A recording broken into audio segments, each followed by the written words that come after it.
like Pepe. Yeah. I'm okay. What up, though? Welcome back. Yes. To World Heavyweights Live, moresports.com. Eazy, watch some more Rax. What up, though? Young Chris, Nicholas Koloff. My nephew Jerry is in once again, ladies and gentlemen. We need a nickname for this guy. I feel like every intern we've had come in has gotten that nickname. Yeah. Chris has shed a nickname. Working on his new one. Platty Pods, we're working with, hasn't stuck yet. Platty Pods. But we That's need, not a nickname. we need, Yeah, no, it's not a nickname. Nobody calls him. We call you Chris, I guess. We get away with that. You earned it, because you were the other one for a minute. Fair. Professionally, even. Like, if we get, like, work meetings. Hey, where's, Young, you know. Yeah, that shit was funny. It was funny. When I saw that on an email, dude. Yeah, work email. Like, yeah, you show up here, and then Young shows up here. But anyway, that and gone. You know, that one's gone.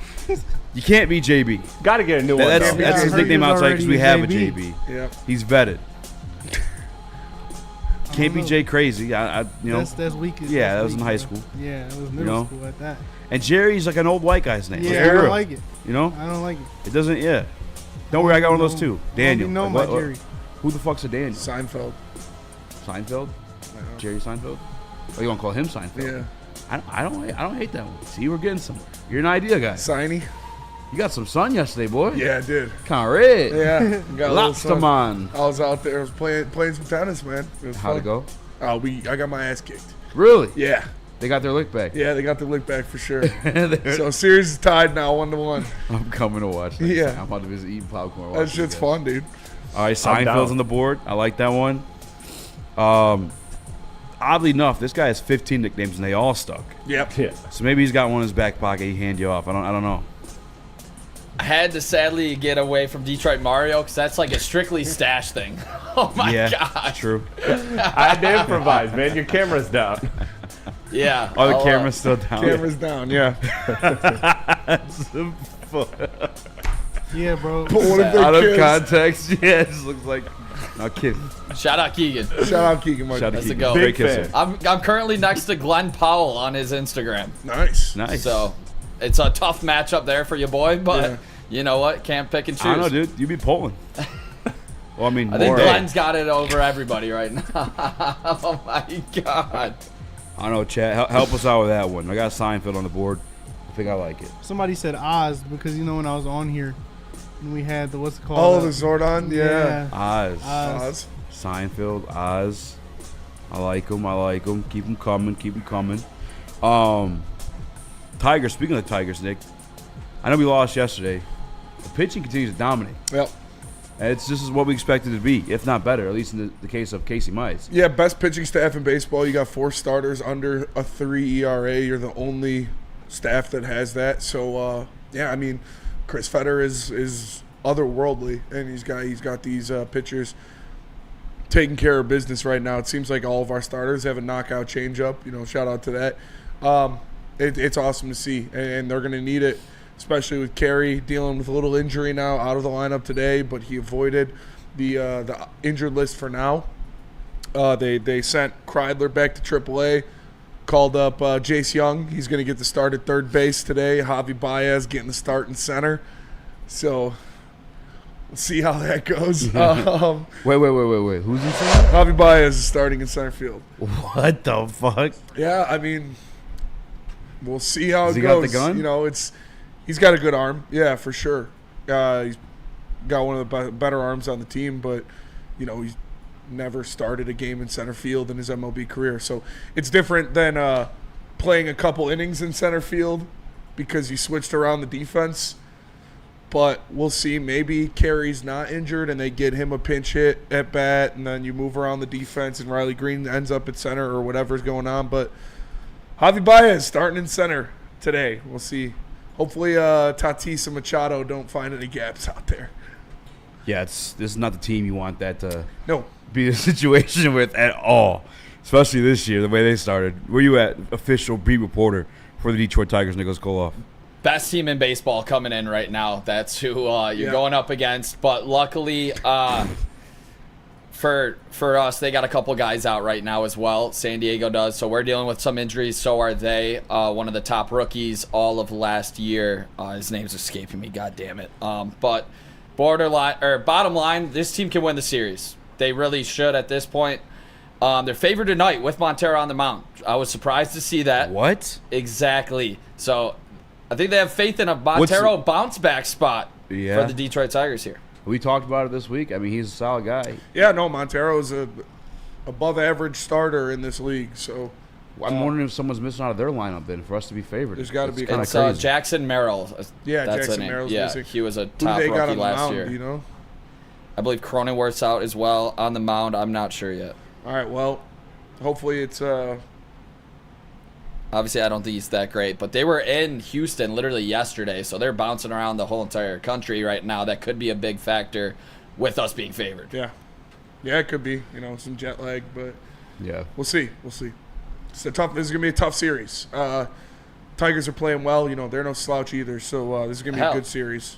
Yeah, I'm feeling confident.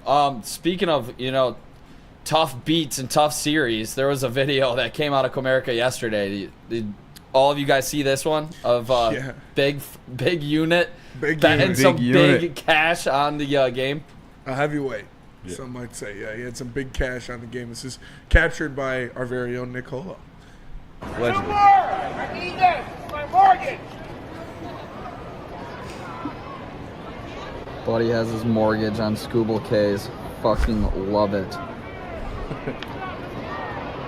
That won't do the trick for him. So if I'm not mistaken, because I saw that, it came up on my timeline like 2 minutes after it was posted. I believe He did not hit the over. I think he had one other strikeout after that. Yeah, he did not hit the over. So Oof. double down, buddy. Get him tomorrow. My man's homeless. Get back on that horse. Also, I'm allowed to say this, right? It's like I'm a fat guy. I can talk about. It's crazy the unique builds. That's a wild of build. fat. Yeah. A wild build. The stomach was like That's a beer belly. my man looked pregnant, That is a beer belly. and I can speak on it. I'm fat. Yeah. Different builds of fat. I'm ice cream fat. Yep. I look like all right out the fucking machine. Melted a little bit, Yeah. That man That guy looked was- pregnant. That guy looked pregnant for sure. It's wild. It's beer belly, man. That's Oh. good old fashioned American fat right there. You just gotta, that's beer belly fat. Yeah. Kudos to him. He earned that one. He earned that one for sure. A You lot know. of hours, a lot of time. Had a good time making Yeah, a lot that. of time put in cultivating that build. So shout out to him. God bless him. God bless him. Hopefully, he makes that mortgage money back. Yeah, hopefully he gets. Hopefully, doesn't get the eviction notice. What are you laughing at? I just took a screenshot for Chris. At the end of the video, he's like leaning back even more, so it like just makes the belly look bigger. Yeah. Yes, send that one in. Absolute unit at the game. He was chirping all inning. I was like, all right, come on. Gotta get it at least. Shout out to Anakin in the Woodward Sports chat. He says your clickbait title is not okay, and Anakin, typically that would be the case. That ain't clickbait, brother. It's not It's clickbait. officially reported today from SI's Albert Breer that there's some scuttlebutt around the league that Jameson Williams may be available for trade, and we will talk about that today. We got some other stuff to talk about as well. What? What? Is that actually Doc in the chat? I don't think so. No. Right? I can't see it. I don't even know what he said. What did he say? I'm not even gonna read because I don't know if it's actually him or not. Doc Macaroon? Yeah. Shout out. I got to find that one. But we will be talking about that as well. Real quick, any reactions to the playoffs this weekend? Obviously, we're talking about the Pistons. Yeah, we're gonna talk about the Pistons a lot, obviously. LeBron and Luka getting fucking dubbed Friday night No, I or mean, Saturday. it happens. They're gonna bounce back. Fucking Rockets. Dude, the shit Steph was hitting in that game. I put it on here. I said that's the most unluckiest 7th seed to get in NBA history.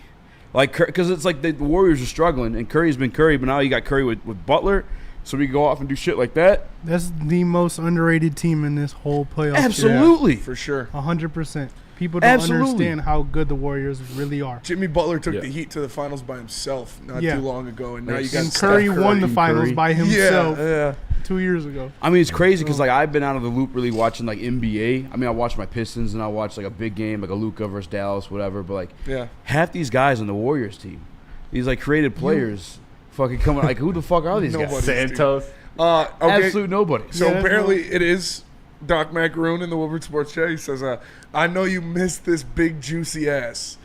So that's yeah. Shout out Doc Macaroon. Shout out Doc Macaroon. Appreciate you, man. Thanks for Real talking. one. Real one for sure. All right, so we're all confirming now Warriors winning that series, or is it too early? 100%. I mean, Yeah. you look at that's the defense that Jimmy Butler brought. I mean, they're 24-6 now since he's come to that team. You look at the defensive presence that he brought there. They're number one in turnovers force. They're number one in points off turnovers, and we've seen that last game. You see what happens when Gary Payton's getting in Jalen Green. You see what happens when these guys are just working their asses off on defense, and that kind of is what the Pistons do. Yeah. Like you watch it, we're right behind them on defensive ratings. They're the only team in front of us, really. But Jimmy Butler's like his culture that he brings, and that culture that he's bringing it over to the Warriors, and that's what we needed. I know. And I love how he brings it in, and it kind of gives Curry a break too. Absolutely. Because you can take him out of the game, and Butler can go in and control everything. Like it's unfair if you really look at it. It's I mean, I look watching it last night. No wonder they were doing bad before Jimmy, because a whole bunch of fucking nobodies. Yeah. Literally, I couldn't tell you half those guys. Pajemski. Yeah. Yeah, and it's What are we doing? Post. Kuminga. Yeah. it's Post, much. when Post is your second best player on offense, bro, it's a problem. Yeah. I feel like those guys got 3D printed out of 2K. Like just a fucking creative draft class. Like, yeah, here's this guy. Give him a fro. And make him white, ambiguously racially. You don't know what he is. A lot of ambiguous racial players. Like, what are these guys? Who are these fucking A people? lot of maroon people on the Warriors. A lot of maroons on the Warriors. Got some maroons, got some beige guys walking around. Makes no fucking sense. Yeah. My I question think I saw a too- couple green motherfuckers walking out of that locker room. So do you think? Well, obviously Memphis got 50 balled. Yeah, that yesterday. was. Do you think that Dallas will put up a better fight in that series? Because I think that OKC is going to sweep them. Yeah. But Yeah. you think Dallas is a better matchup for? No. I don't OKC? think I it don't- I think matters. it would've I think been it's ugly roadkill either way. Right. Yeah. I think it's OKC roadkill stacked. either way.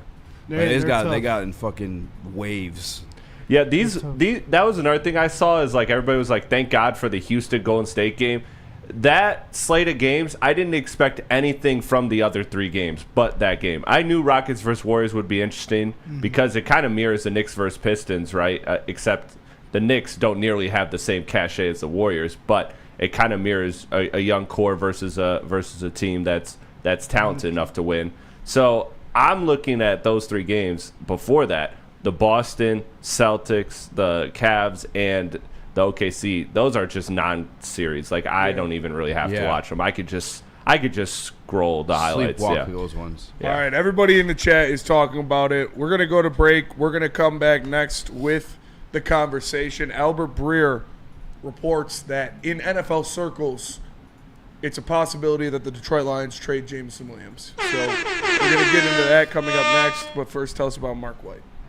Mark White gonna do you right. Hey. Mark White gonna change your life. Yeah. And do that by giving him a call today at 248-290-8242. Visit him at markwhitesales.com. That's 248-290-8242. Or visit him at markwhitesales.com. Shit. Save yourself up to $5,000 on the closing costs of your new home. Beef stew out. No one gives away more cash and prizes than Woodward Sports. You don't believe us? Here's our latest $10,000 winner. You know, you guys posted, hey, if you guess all this stuff right, we'll give it's $10,000. I'm like, okay, well, why the hell not? And the winning doesn't stop there. How about our Outkick Your Coverage winner? This guy's got a hot girl. Bigger prizes, bigger giveaways, cash, merch, tickets, and more. All from the biggest sports network in Detroit. No one does it bigger and better than Woodward Sports. Make sure you're following, liking, subscribing on Instagram, Facebook, X, and YouTube for your chances to share in the winning. From Detroit's #1 sports network, Woodward Sports. How do people feel about getting a Planet Fitness membership for $15 a month? How do they like working out in a clean and spacious gym that's filled with equipment for every workout? And how about free fitness training in the judgment-free zone that leaves them feeling energized all day long? Join Planet Fitness today with the free PF app, online or in club, and start getting that big fitness energy for $15 a month. We don't like to brag that we are the toughest sports network in Detroit, but we do have a guy named Darren McCarty on our side. Woodward Sports.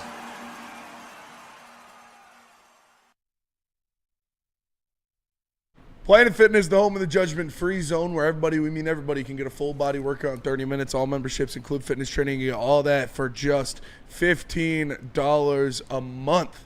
Join in club or online at planetfitness.com. Planet Fitness, where your fitness is essential.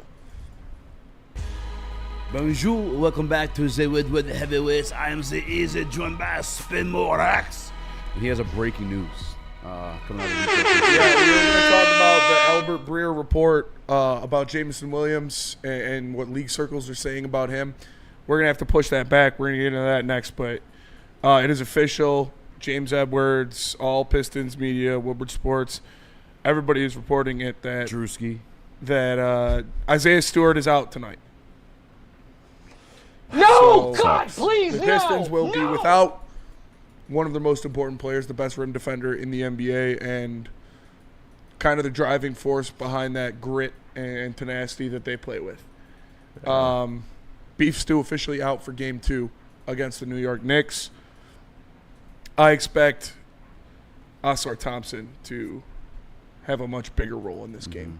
I expect Asar Thompson to be a guy that you see get minutes at the 4, even at the 5, defending Karl Anthony Towns and playing down there in the paint. 5? I think you're going to have to. You can't put Paul Reed out there. You put B-Ball Paul out there. No, you can't. Not in the playoffs. Sorry, 5 is crazy. I don't think so. I see him on the floor and obviously off a switch. He rebounds. He's probably the second best rebounder on your team now with Isaiah Stewart hurt. He's the second best low post defender on your team now that Beef Stewart is hurt. He is the best rim protector on your team now that Isaiah Stewart is hurt. I think you need him in the paint as much as possible to slow down Karl Anthony Towns and Mitchell Robinson. We'll see. I think you put personally, I think matchup wise, you put Harris on Karl Anthony Towns just for the body, the physicality wise, and Asar has to step up now on the backside when it comes to helping down there, because he can use his speed when they're throwing that entrance pass in there. He can use his speed. If he's there in the backside, Cat is gonna have a hard time scoring down in the paint, especially if he's helping on the help side down there. Yeah. It's gonna be a lot harder, and it's gonna force him to pass out. So I can see Asar guarding him for sure and using that speed and athleticism, but I think we revert to Tobias and just allow Asar Thompson to play that help side. He's got to play extra and rotate over extra when it comes to. Now, Chris, I know you already took the Knicks in this series, but I gotta get your reaction to this news. I mean, look, the real Jalen Duren, please stand up. That's who you're looking at. You're looking at 7 points, 6 rebounds, a team leading minus 20 in Game 1. This is a player that I definitely expect to impact this game going forward, especially now with the injury of Beef Stew. He has to be a center that is on the court consistently. He played 25 minutes last game. Part of that is foul trouble.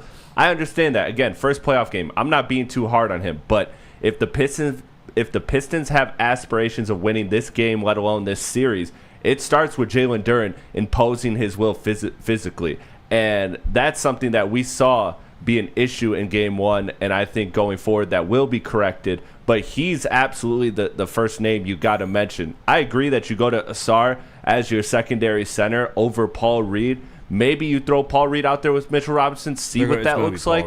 But I'm not comfortable with that. I think Asar's great rim protection along with his elite athleticism and good defensive reads. I like him as your backup center, but it has to be Jalen Duren. Jalen Duren played 25 minutes, like I said. He should be able to play 40 minutes. He should be. And you're going to need that now that Beef Stew is out. Yeah, you're definitely going to need that. You're going to need somebody to step up. Yeah, whether it's whoever it is, being that backup center, whoever it is being the guy off the bench, you need Jalen Duren to stay out of foul trouble. You need Jalen Duren to play the best game of his career right now. Absolutely. Welcome to the postseason. That sucks, man. It's fucking awful. It's awful. And obviously, we're not paid to coach this team, right? It's like we don't have to have an answer. JB does. And I think he'll find one. curious to see what it is, Like- man. And I hope there's nothing that lingers on beyond tonight because you need Stu for this series, absolutely, without a 100%. doubt. You need him on the long run, too. And this is really tough for us, but I trust JB Bickerstaff, so I'm not too worried. I think he can. He's shown that he is able to I trust coach JB. his team, and he can bring something. I just don't know if it's going This to hurts equate in for a sure. win.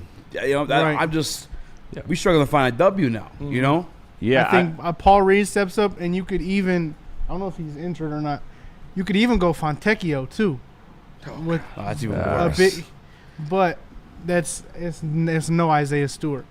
Yeah. There's no Isaiah Stewart. So. No, I have the utmost confidence that JB will make the right decision, especially considering Stu's role in the series, primarily defense. It's just the Sometimes confidence it's not level enough. in catching a W tonight Yeah. when you very much needed it. And you proved you were capable of doing so. You just kind of collapsed there in that third, fourth.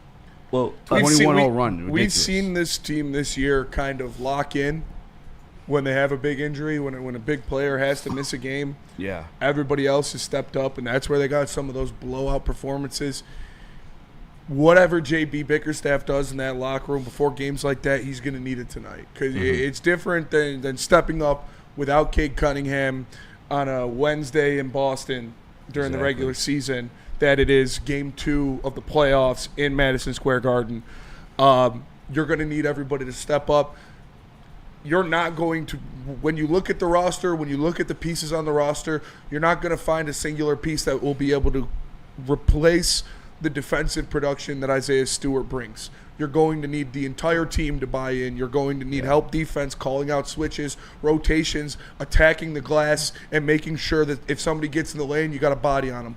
That is not something you can replace. He is a defensive player of the year caliber talent, and that's not something that you can bring in a Paul Reed and replace. Especially a everybody series else with- has to buy in. With Cat, too, we got to go home and guard the perimeter as well. And to put it in perspective, plus minuses for Detroit Pistons, Stu the only one positive. That's a +8. Yep. Everybody else negative or flatline 0 for Asar Thompson. Yep. That's the difference maker he is in this court. And that's with them only scoring 2 points.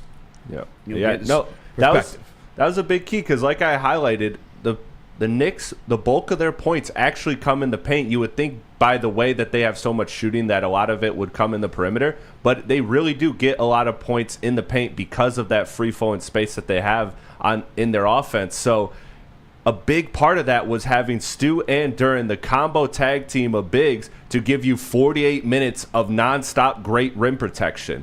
And unfortunately, with Stu going out, that really puts a damper on. You don't have that anymore. You don't have that anymore unless Asar steps up and becomes otherworldly and Jalen Duran picks up. But you still can't fully replace Beef Stew no matter what. You have to now rely on Cade Cunningham having a better offensive game. All things that are still possible. There are still paths to win. There's many paths to winning every game.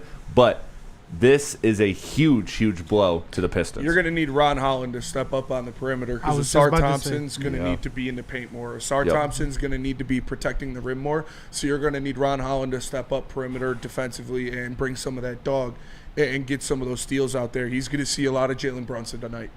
You're going to see a lot of Ron Holland guarding Jalen Brunson tonight because Asar Thompson's going to be needed to protect the paint. And Schroeder, That's too. perfect. Schroeder did great. Yeah, Schroeder did Schroeder great too. on them. Just like you said, that's perfect. And I think with him going out in that interior, our perimeter defense, our aggression on the perimeter defense has to step up, like you just said. Yeah. We have to force more turnovers on the outside, so then we can't let them get in the inside because with him out, our inside they're gonna kill us in the interior. Yeah. So if we force those turnovers and force them out like we did in Game 1 in the perimeter, that'll kind of help us. But we got to keep them out of the paint.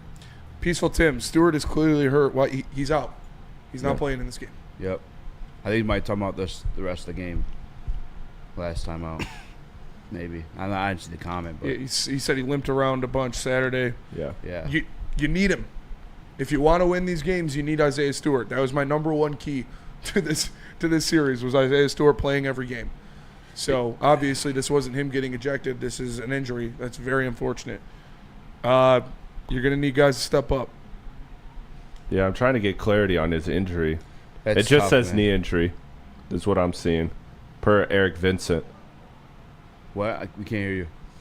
Sorry. Knee injury. Yeah. Knee injury no per Eric specifics on Vincent. the That's all injury we yet. got so far. Oh, yeah. It's just it's a knee injury. So I'm guessing that it's a hyperextension of the knee. And if so, maybe, depending on the severity of it, you Says can be right back knee game 3. inflammation. Could be inflammation. That's Okay. better. I'll take that. Yeah, I'll take that. I think that You know means, what? To be in all It's better than fairness, in hyperextension. a for 3 sure. versus 6 series, like you're probably supposed to be down 2-0 going home anyway. You know. No. Yeah. No, not I'm in not this series. I'm not taking that. Well, argument. no, obviously you Spencer don't want said it doesn't guys, start but I'm till telling road you, win. that's the odds of it. That's Yeah, what well, it you was should have gonna won be. game 1. Yeah. So you choked hard. Yep. Team choked hard. Kate Cunningham choked hard. Inexperienced. And that's And why I that's think- why you needed this game, man. You needed that game because you never know how these series are going to unfold. Not only is it the Beasley could have a shooting slump next game, or Tobias could have a shooting slump next game, but also you could have injuries, or Karl Anthony Towns is a hot game. Like, there's so much variance in a series game to game that when you get such a great game from your veterans the way you did in game 1, you have to win that one. You have to win when you're shooting almost 50% from 3. That's just inexcusable. So I also feel like coming out of that game, JB Bickerstaff did a good job of saying, "All right, you guys know what to expect now. Everybody can calm down, and we'll be good in the next game. Like, you know what's gonna happen now. You've been here before now.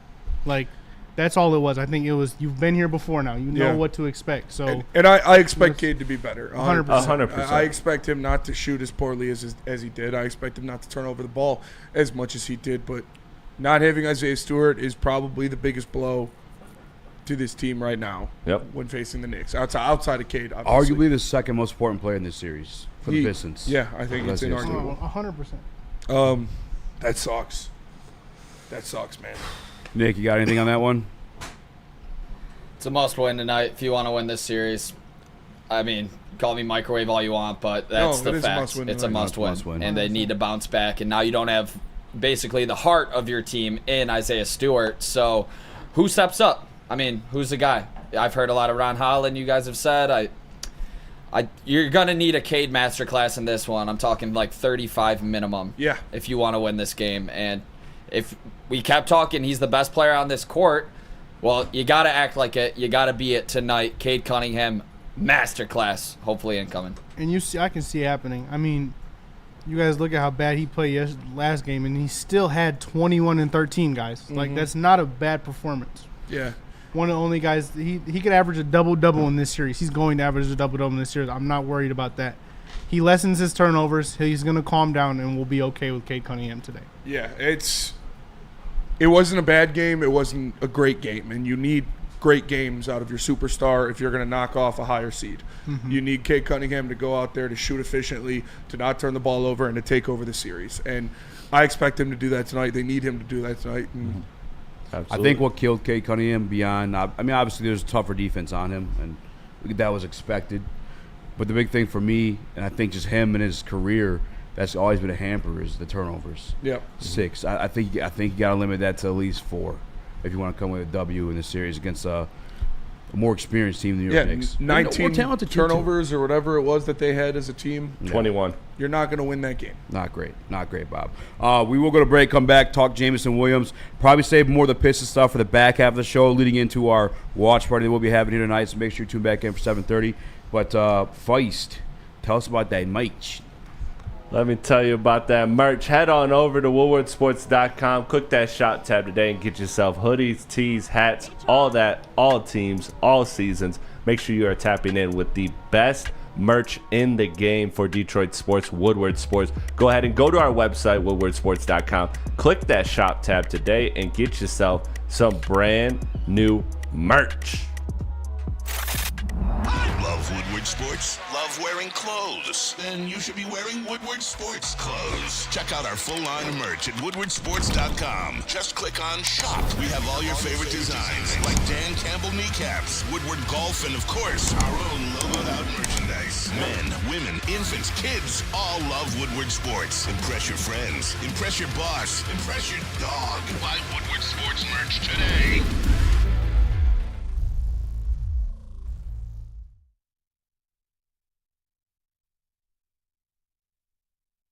Feldman Chevrolet, Michigan's #1 Chevy dealer, is kicking off the game with the best prices on all cars, trucks, and SUVs, like this 2024 Silverado for just $296 a month, or this 2025 Equinox for as low as $371 a month. Our locations in Novi, Highland, New Hudson, Livonia, and Lansing means we have the perfect Chevy right in your backyard. Get the home team advantage every day at Feldman Chevrolet, Michigan's #1 Chevy dealer. Is that an octopus in your pants, or are you just happy to see me? See what I did there? Go Red Wings! From Octopi experts, Woodward Sports. Feldman Chevrolet of Novi, Detroit's #1 Chevrolet dealer and the Chevrolet dealer of the year for 6 consecutive years. Get a 2025 Equinox LT for only $286 per month plus tax, and then also a 2025 Silverado 1500 Crew for only $213 a month. You can get these and so much other great leases. Come see George Hawes and his team at Feldman Chevrolet of Novi today. Whatever waits live on sports.com means you'll watch more action. Chris Nicholas Koloff. Let's go. Seinfeld in the building, which was the winner of that poll. Maybe that changes naturally. We'll see. I like Seinfeld. Jerry, you are now known as Seinfeld. But moving on, we the title, obviously. A lot of you guys is, raging inside the chat, calling this clickbait. It ain't our clickbait, brother. We're just delivering the news from a well-versed NFL insider, Albert Breer, who kind of broke down piece by piece, 1 through 32, what's going on for the NFL draft by each team. The Detroit Lions blurb read as this: needs, edge, defensive tackle, offensive guard. This is what you need to know. He says, obviously, this is a roster that's in really good shape, allowing for the Lions to target certain needs, and the defensive line is very much one to keep an eye on. Certainly finding a bookend for Aiden Hutchinson has been a focus for a while for Dan Campbell and general manager Brad Holmes. But I've heard more about their search for a defensive tackle, which something we talk about a little later too, within a deep class that should give them some options. It makes sense. Ali McNeil's coming back off a torn ACL, Levon Zarica is on a one-year deal, and DJ Reader isn't getting any younger. Receiver is another spot to consider, with a fifth-year option decision coming on Jameson Williams, with some in NFL circles believing he could be traded. This isn't from, Hocus Pocus Radio in frickin' Wisconsin or wherever the hell. Hey, it's you from watch your Albert mouth. Breer, Sports Illustrated, saying NFL circles believing he could be traded pertaining to Jameson Williams. I don't know how I feel about this one. It's different coming from him than it is a speculation or connecting dots from our guy Mike Payton. You can connect that dot after the Brad Holmes press conference too.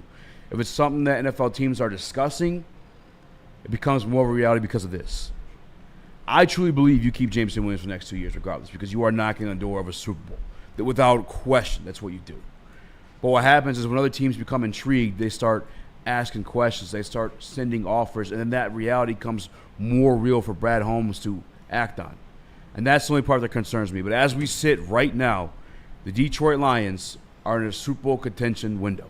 There is no rush or need to trade Jameson Williams at all whatsoever, especially come draft night. If I'm getting rid of Jameson Williams because of his future contract or whatever, it's not going to be for a draft pick. No. It's not going to be for a question mark. It's going to be for someone that's going to serve my team and help me achieve my goal of winning a Super Bowl right now. It's going to be something that helps me get better, not something that I'm hoping happens in the future. And that's why I don't think this is – I don't want to say it has any legs, because obviously it has legs, as Albert Breer is reporting on it. But I just don't think it's something that's going to come to fruition. I don't think it's anything worth worrying about. Yeah, I honestly think that the NFL circles that Albert Breer is hearing that from are Mike Payton. Like, I'm not even joking. That's probably what it is. Like, Mike Payton's – his shit blew up about Jameson Williams. It's not hard to believe that another NFL reporter saw that, and that's – you can make that connection. That is an NFL circle who believe he might be traded.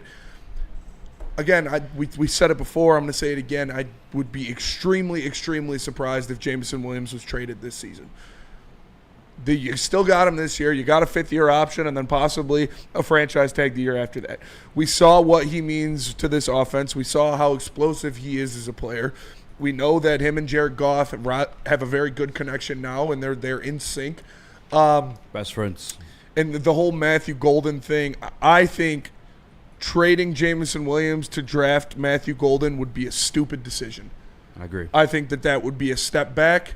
It would just falter the offense even more, an offense that already has a lot of moving parts in their coaching staff. I think you need to keep the players as the players, at least for right now. And moving on from Jameson Williams in the 4th year of his 5-year rookie contract doesn't make sense to me. I think it's going to get down to like a T. Higgins situation with what Jameson Williams is dealing with his contract, and that's further down the road. Right now, you are a Super Bowl contender. You have one of the best rosters in football.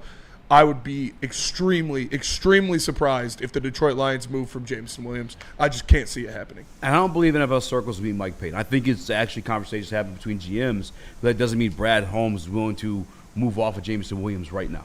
Either we pick up the 5th-year option, he plays this year, plays next year, then you're faced with that contract conversation. Do we throw the franchise on it and just complete the mission if we hadn't won at that point? Or do we, is a contract more affordable at that point, depending on what the rest of the roster looks like? I think this is more – it's the same thing as Miles – not the same thing because Myles Garrett's a fucking Hall of Famer, so let's get that part out of it. But when we were talking about wanting Myles Garrett, Brad Holmes wanted Myles Garrett. Brad Holmes called for Myles Garrett. Did it happen? No. The Browns weren't willing to move on from Myles Garrett. So circles may be talking. There may be buzz of it, someone wanting to happen. Doesn't mean it's going to happen. It takes 2 to tango. Same thing with moving up or back in this year's draft class. Yeah, you may hear some buzz around all those things. You connect the dots around all that, but it takes 2 to tango. You need the other party to agree to that conversation. And it's just with Jameson Williams, with us not going to the Super Bowl, not going to happen. And I think Lions fans need to be prepared for this kind of stuff because every year this is going to happen. With what you have, with the way Brad Holmes drafts, with the contracts you have down the line, every single year we're going to hear, should the Lions move on from A? Should the Lions trade B? Should they do that? It's going to continue to happen, whether it be Brian Branch in the future, whether it be Jahmyr Gibbs in the future. There's always going to be that thing coming up because you have so many good players and you have so many contracts that you're going to need to sign. And Jameson Williams is one of those that is coming to fruition, and he looks like he's going to be a star in this league, and a star wide receiver is going to require a lot of money to sign. So we'll see. But like I said, it is not happening this year. Absolutely not. I would be extremely upset with the organization if they traded Jameson Williams and drafted Matthew Golden in the 1st round. I think that would be a stupid move. And I don't think it'd be that way. If they trade him, it's not going to be because you're getting. It's going to be you're getting fucking TJ Watt. You know what I'm saying? Something crazy. Yeah, they're not going to. It's not going to. It's not going to be for a question mark. No. That'd be. Brad Holmes is a smart guy. Brad Holmes obviously built this from close to the dirt. Like they did actually built it from the basement. Number 2 draft, worst fucking fuck everything we had going on. It was awful. Brad Holmes built it into what it is today. He's not an idiot. He's not going to trade Jameson Williams for a question mark. It's just not going to work that way. And like I said, now that unless the Hall of Pigs with the chemistry that we've seen him and Jared Goff establish over the past season, with him finally having an off season, him finding his footing as an NFL receiver, him finally having a training camp, knowing he's going into a season where he's going to be ready to go from week 1. A contract year situation where I expect Jameson Williams to have an insane season this year. No, I just can't see it. I mean, you saw the route tree expand like just last year. It's not his sophomore season at all, no, for sure. But in terms of like just being an NFL player for the first time in his career, I think that last year was that. And now we're going to see him take a step from then on. Yeah. I think now you can start judging Jameson Williams as a football player moving forward. And not happening this year. And no, I don't compare it. I saw someone say Albert Burnett, like, circles considering trading Penei Sewell. Like, no, it's not. No one's having that discussion. They know we're not getting rid of Penei Sewell. Brad Holmes did. This is the part where you guys have to like accept reality, though. Brad Holmes did tell you, point blank period, I don't know if it's going to happen. Yeah. We're going to pick up his 5th-year option and go from there. And it's a real conversations being had. It's not. This is not out of nowhere. This is not Pixie Dust. It doesn't exist. Like, this is not Fugazi, Pixie Dust. Doesn't exist. This is not just random. Like you said, you have the comments from Brad Holmes saying, we'll see when it comes to Jameson Williams because he's going to require $25+ million a year if you want to re-sign him. They're them bringing in Matthew Golden. That happened. That's not just nothing. Yeah. And, it's, again, do I think it's going to happen? No, absolutely not. But it's not like it's just out of left field. If it does, you're just connecting up all that lands you somebody that's going to help you win a Super Bowl. I don't know what the name is because I don't think it's going to happen. Right? I saw a guy, Dante151, tag us in a TJ Watt article. Now, that's coming from a reporter. There's nothing on that. There's no legs on that one at all. No. This one, again, we heard Brad talk about it. Albert Breer is very much rooted in what's going on with the NFL. Nick, what's your reaction to this? The fact is you're, the second best team in the NFC right now, debatably the best when healthy. This is a Super Bowl contender through and through, and you have them for 2 more years. You're not going to trade a player that takes over in those big games that you have played in. In San Francisco, he scores 2 touchdowns in the NFC Championship game. You talk about at the Commanders, Jared Goff gets injured. What do? Instantly get the ball in J-Mo's hands. He goes to the house. Yeah. You're not giving up on that player of that caliber right now in this window. You're just not doing it. If you win a Super Bowl this season, they might move off J-Mo because you'll have to reset, and you won't be able to afford everybody. But you don't do it before you win the Super Bowl. Like when the Chiefs moved off Tyreek, they already had one. And so that's why I get there's going to be conversations about it, but I also do believe this might be a little bit slow draft week. There's not really much drama coming out. Get the people talking a little bit. And I do believe there's a little bit of that. You guys know where I stand on this topic. I want them to pay Jameson Williams. I want Jameson Williams to be a Lion for a while. And the whole, you can't pay everybody. You can't do this. The Eagles just signed Cam Jurgens to a 4-year, $68 million contract extension. I don't want to hear that you can't pay everybody because Howie Roseman's fucking doing it. So, he's literally paying everybody.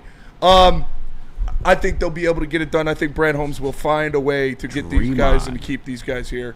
And I want Jameson Williams to be a Lion for a long time. Not scandalous enough. What's your price for J-Mo? Asked Burn with the super chat. What's my price? Yeah. I mean, it's got to start at $21 million, I think. No, I'm talking about. He's talking about. Oh, if you're trading him, I'm not doing it unless I get at least a first-round pick. Nick, at least. Yeah, I was trying to think about teams that would actually do this, and they would. I mean, it'd be such a fucking move of them, but the Panthers, I would see wanting to do something like this, pairing Bryce Young with J-Mo. But that's too high of a draft pick. I believe that they're at 8 or 9. I don't think they would be stupid enough to do anything like that. And, I mean, would you guys do it if it was the 8th or 9th pick? 8th or 9th pick? No, I'm still in the camp of because I'm contending for a Super Bowl right now. Yeah. I'm very much in the camp of you got to give me somebody who's going to help me achieve that goal. 8th or 9th pick, I talked about it, and we had the argument about trading up. No one right now in the rookie year is going to help you win a Super Bowl. Maybe you get a plethora of those guys, and Brad Holmes is known to do that because he drafts his ass off like no other guys that can help you in the first year. But not one singular guy, especially in this year's draft class, is capable of doing that for you, in my opinion. I've already been on the record saying I think there's only 1 to 5 actual star guys. Mm-hmm. So it'd have to be a top 5 pick at that. And Sean Lewis in the Woodward Sports Chat says, why y'all keep saying this? It is in response to Albert Breer of Sports Illustrated putting out there that he's heard NFL circles say Jameson Williams could be traded. Yeah, I'm not doing it for a pick. It'd have to be either a star player guy that's ready to go right now or a guy that's just been on a bad team that is low-key really good but hasn't really got the shine because he's been on a bad team. That type of guy. I'm not doing it for a pick. I'm not doing it for a question mark. Fuck that. Or unless if it's going to be a draft situation, draft compensation, okay. First, third, I'm saying, I'm empty your pockets. Run it. Yeah, you are in a team. You're on a team that's going to be one of the favorites to win the Super Bowl next year on the short list of teams. He's an extremely important piece. He's not Jameson Williams is not a piece that you can just replace, in the draft. This is a guy who is one of maybe 3 players in the NFL that has the talent that he has, that has that kind of game-breaking speed. He is truly in the upper echelon of athlete in the NFL. That's the top 0.1% of people on the world. So, no, I'm not doing it, man. Trying to think even what team would do that. I just feel like it's hard. It's hard to do because it's hard. I feel like in a way it's hard for us to know what we want too, bro. We have one of the best like you said, we have one of the best rosters, if not the best roster in the NFL. It's hard to be it's not going to be easy for us to get rid of J-Mo right away because we know what we want. We don't know what we want. Yeah. We have our pieces. We're just trying to build onto those pieces and just continue and just strengthen our numbers. Like, we don't want to get rid of numbers to gain questionable numbers. Like, we want guaranteed numbers, and we have those. We just want a couple more. And I don't think any NFL team would give you close to what you're looking for Jameson Williams. I don't, because they know they're going to have to pay him $30 million. He's got the past history that will affect what teams will be willing to give for a first round pick. This guy can't play full season. That would be an argument that they'd bring up. So I don't think the return for Jameson Williams would even be worth trading him. And I don't. Like I said, I think they can get them all done. I've already talked about how I think maybe Sam Laporta is going to be the guy, the odd man out. But like, look at the Eagles. The Eagles just signed another guy to a 4-year, $20 million a year contract. So I don't want to hear it. Like them, I don't want to hear it. You can't sign them all. Adam P. in the World Sports Chat asks, if you can do it before the draft starts, J-Mo in 28th for a top 15 pick and an early second-round pick. Nobody's going to do that. I'm not doing that. No team would offer a top 15 pick for Jameson Williams right now. He's saying that in your 28th pick. Yeah, no. Like, no, hell no. Absolutely not. Now, Chris, I know you're a big proponent of trading J-Mo. You hate him. Think he's a draft bust. Yeah. Where are you at with this? This must be a holiday for you. Yeah, no, this is like, this feels good. This feels like a culmination of everything I've ever wanted and breathed. No, I obviously I don't want to trade J-Mo, but my thing is I would, just because I have been, thinking about this since the Will Anderson days of just back-to-back superstar rookie contract defensive ends. So, like, the only way I'm doing is if Abdul Carter is on the table. If you can select Abdul Carter for J-Mo. But I don't think that's happening. Travis Hunter, you know what I'm saying? I don't think that's happening. And even if it was, I would still let me call you back because J-Mo's just too electric.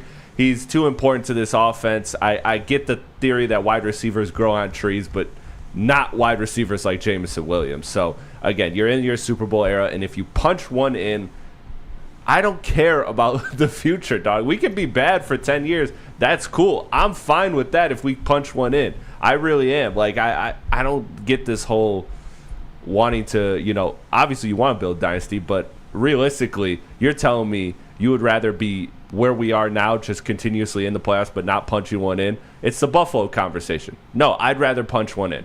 And J-Mo helps with that. So you And to be honest with you, too, like, I would differentiate just from the Buffalo conversation just because, like, I think constant they have that always keep them in the conversation is Josh Allen. Well, I'm talking the four Super Bowls. With our build, the reason why you got to go now is, like, I think last year Jared Goff proved I can get you there. And I obviously get you two there, but you need everything around to do so. Yep. And we're not going to be like the Philadelphia Eagles, unfortunately. Like, we don't spend the money like that. Brad thinks long term where these guys there's come a day for the Philadelphia Eagles organization, probably like 2-3 years where those void years will start coming up, and they're going to be very bad for like a good 2-3 year stretch. Don't care because of it. They won a Super Bowl. It doesn't matter. No, for sure, but that's just not the way Brad operates.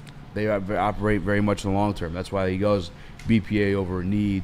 That's why he's not giving out these crazy contracts. You know what I'm saying, in free agency or doing the trades that you and I've wanted. It's just long-term thinking. He values his picks. It makes sense. He's great with them. But they're not trading Jameson Williams. I would bet my house on that. Yeah, this year. Like I said, I would be maybe 2 years. extremely surprised if they traded Jameson Williams this year. It just doesn't make sense to me. You won't be able to get in return the value that he brings to your team. Yeah, no. Yeah, it's going to happen. It's going to be next year or a year from now. Yeah. He's at the brink of free agency. And the interesting part to me, though, is like who? Like what NFL circles, what GMs are Nick Robb going with the Panthers? I could see that being a team for Mike sure. Payton. Think it honestly. I mean, the Steelers went and got their guy. I think it honestly starts with media, with like you see somebody putting out a headline that alludes to that, and then somebody that obviously values J-Mo just, hey, I might as well put the call in. It's just like the Myles Garrett stuff, like if you hear even a whiff that he is Brad's available, a big heavyweight fan. You make a call. Yeah, that's what I'm saying. Like it could have. I'm not even BSing you. It could have started here because we talked about it before. and it got to the right hands of somebody in the NFL, and they're just calling out of curiosity because why not? If he is available, you do the deal. It's one of those things. It's the Myles Garrett, the Max Crosby. You at least it 100% started here because, and all due respect to our media that was there for the owners' meeting. I didn't see anybody There else. was like 2 days. We had the whole day worth of like the headlines they put out. The actual press conference comes out. I clipped Brad saying that, and now it's got. How do you not fucking talk about that? You know what I'm saying? Like, and then obviously now the shitstorm starts because that is something he said. It's not like a fucking hocus pocus. Yeah. Like you said, it's not nothing burger. Yeah, but it's not nothing that's happening soon. I just think the burger ain't ready. I just think, like you said, it's just placing a call. It's just placing a call. I don't think it's anything where Brad Holmes is calling up and be like, "Yo, I got this problem, man. I'm really trying to get off this contract. I don't want to pay this guy." Like, as a J-Mo fan, where would you want to see him balling? The Detroit Lions. Here. KC? No. What? No. Why? Buffalo. Boo that man. No, dude. I put him somewhere. Wild. Tomato. Yeah, if he's not on the Detroit Lions, I want him on the pick. Raiders or the Jaguars or the Titans or somewhere where we won't have to see him in the playoffs of the Super Bowl. Some of the AFC. Yeah, I want him on the Lions. Yeah, I'm with you. you. Eazy wants him on the Chiefs. Tomatoes. But if he did get traded, I want him just to get like 200 targets a game for like, an AFC team, or 200 targets a season, just let him eat. But obviously he's not going anywhere. He's not going anywhere. Let's go to break. We're going to come back. Maybe some more Lions. We got some Lions. We got a Lions mock. Obviously, the draft is this week, so we're going to be talking a lot of Detroit Lions. But first, let me tell you about Lady Jane's. Lady Jane's haircuts for men. Walk-ins are always welcome. Stop in, sit down, relax, get a hot leather neck shave, scalp massage, hot towel treatment, all that good stuff. Open 7 days a week. Lady Jane's haircuts for men. It's wicked awesome. Congratulations to the real coach of the year, Motor City Dan Campbell. Just put your head down and go to work. It's about to be fun, man. It's about to be fun. Woodward Sports. Walk into any Lady Jane's Haircuts for Men today. Open 7 days a week. Sit back, relax, and enjoy precision haircut, scalp massage, hot leather neck shave, and hot towel treatment from one of our talented stylists. Step up your game this season and take advantage of our $20 haircut special. Scan the QR code and get your coupon today. Lady Jane's Haircuts for Men, the ultimate haircut experience. Open 7 days a week. Walk-ins always welcome. Lady Jane's Haircuts for Men. It's wicked awesome. Big injuries, big news. Twice a week, Dr. Jeff Pierce from Michigan Sports and Spine joins Woodward Sports Network for the Injury Insider Report. Big D Energy Tuesdays at noon, and Ermanni and Edwards with Maz Thursdays at 3:30. Get expert analysis and in-depth breakdowns on the latest sports injuries from the man trusted by top athletes in the community, like D-Mac. Whether it's the Lions, Pistons, Tigers, or Red Wings, Dr. Pierce talks us through it all. Don't miss the Injury Insider Report with Dr. Jeff Pierce, your go-to source for understanding the impact of injuries on the games and players we love. Only on Woodward Sports Network. Scan the QR code on the screen or go to MichiganSportsandSpine.com to see if Dr. Jeff Pierce can help you. The bats are hot and the weather's getting hotter. Summertime in the D with Detroit's big hitters. Woodward Sports.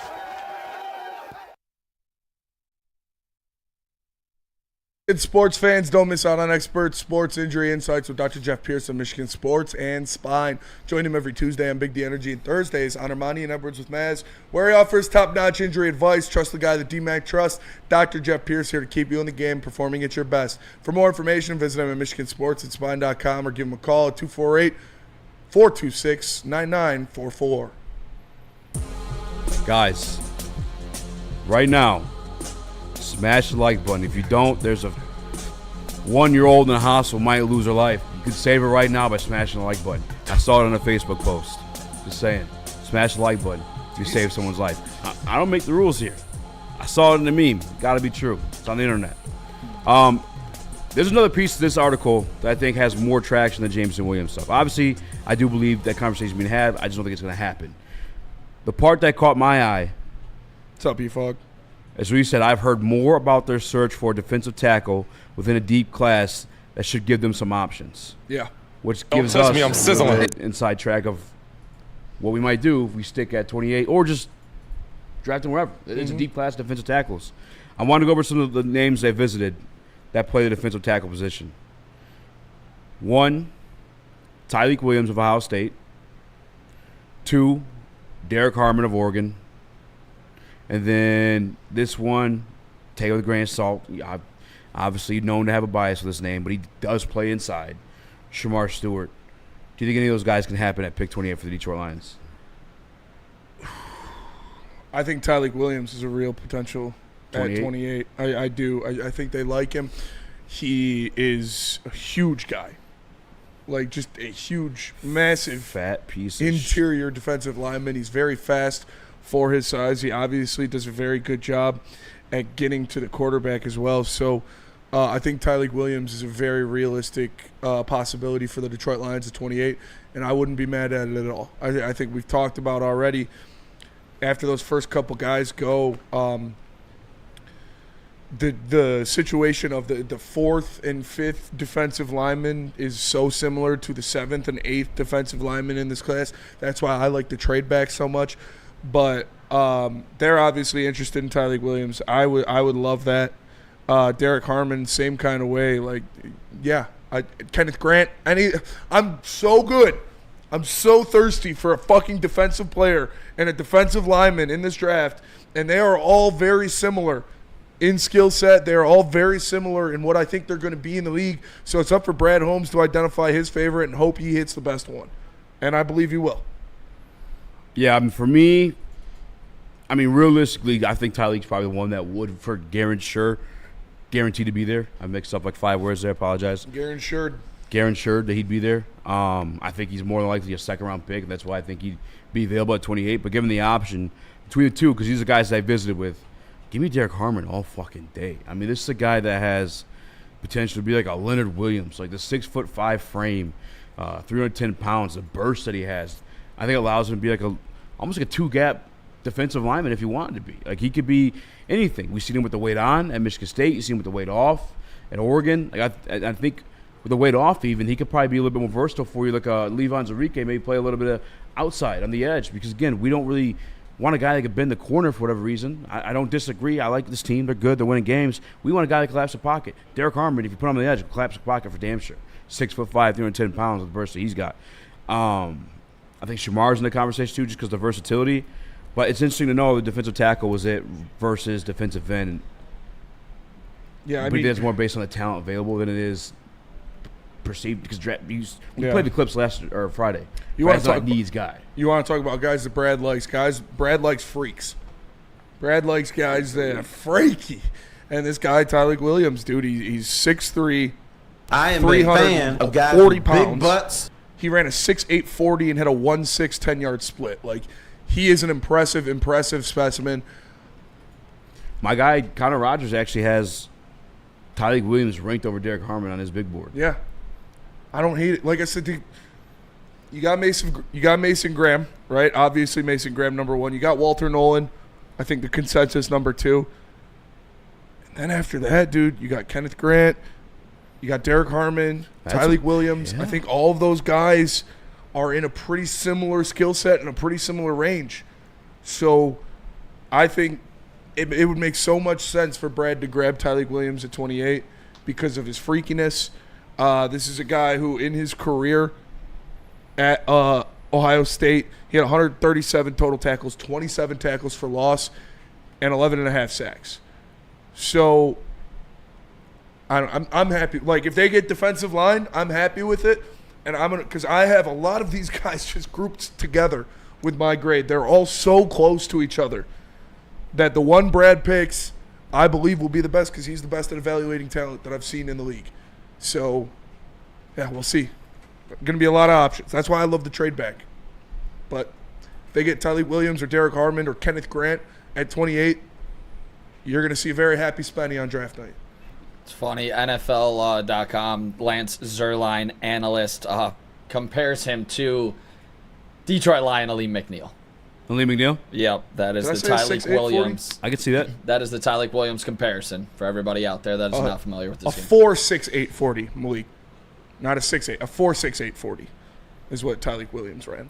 And he had a 1-6 10-yard split. That's actually insane for how big he is. 4'6" at 340 pounds with a 1-6 split. I mean, come on, that's ridiculous. This is what I've been pushing a little bit, fellas, like from last Thursday when we kind of got into it. It's just, I just want, a guy on the interior that can be a difference maker and help everybody out, because we are in trouble right now with, Reeder getting another year under his belt, Aleem coming back from injury. Levi has had one healthy season, so we don't know, can he put it back-to-back years? And when he was, asked to be the guy, he wasn't really that productive. So I would love if they went interior defensive line in the first round of this draft. I like any of these guys here. I think it'd be a home run at 28, to be honest. Yeah, my list, I'm writing it right now. Never actually sat down and did it, but if I'm ranking my defensive tackles, Mason Graham number 1. Mm-hmm. Nolan number 2 for me personally. I just think his get off is ridiculous. Wait, you had Mason 1? Huh? You had Mason 1? Nolan 2. Harmon 3. I want to put Grant up there, but given our conversation with Russ, it being more of like a niche position, more of like a nose tackle, it won't be on there full time in a rotation. He's 4 for me. And then I haven't done a deep dive into Tyreek to have a strong opinion on him. I do like what I saw. 100% agree for a little bit that I've seen to the Lee McNeil comparison, but a bigger body guy. I'd be cool with that. 28 feels a little early, but I mean, if that's what Brad decides to do, I'm here for it. I like him better than Harmon for the Lions, personally. Wow. I think he's more of a fit on the other side of Aleem McNeil rather than being what Aleem McNeil is. When you look at Harmon, he's more of a 3-tech and even a defensive end type of guy. Tyreek Williams could be that nose tackle and also provide some pass rush from that spot. And I already talked about how the Detroit Lions don't have a nose tackle on their roster next year. Like, unless you're counting on Broderick Martin, but I'm not. So no, you have Roy Lopez on a 1-year deal, DJ Reader on the last year of his deal. They're probably not going to re-sign DJ Reader because of all the contracts they've got coming. I would like Tyreek Williams, and you put him next to Aleem McNeil. I think that's 2 big, nasty dudes that both play the run very well and can both get to the quarterback. I can see that as like a fit or need or whatever. I think upside, though, if you're going BPA, Harmon for me all day. Just I think he has more ability to become like that dude, you know. But I'm not opposed to Tyreek at all. And I think if we grab Tyreek, people should, limit their expectation a little bit because the interior defensive linemen aren't going to be the sack getters. Yeah. You know what I'm saying? They're more there to disrupt. They're more there to apply pressure. They're more there to stop the run. But I get it. We want sacks. We'll get that, though. I mean, that guy would help. Aiden Hudson. Would, yeah. That guy would help. Whoever ends up being your long-term fit opposite of Aiden Hudson. Shit, he'd help Davenport this year if he could stay on the field. I'm trying to pull up DJ Reader's contract. I apologize. What's the chat saying? Are they fans of Tyreek Williams? I know we got some Michigan fans there. Are there some bias coming out or what? No, I don't think anybody's opposed to it, really. I mean, I think Kenneth Grant is a bigger freak than both of them, says Michigander 1212. If Donovan Jackson is there at 28, that is the ultimate dream pick, says Keys. I wish Keys didn't say it. I was getting ready to agree. And we actually have... I'd pick a cornerback before a guard, says Cartier. I got to double check on this. I think we might actually have DJ Reader for a whole other year. I think we have for 2 more years. I thought they signed him to a 2-year deal last year, or was it 3? 3. If I'm looking at this right, but it's on my phone, so I could be... Let me pull it up. Look up over the cap. Because I have him on 2026 for a $3.7 million hit.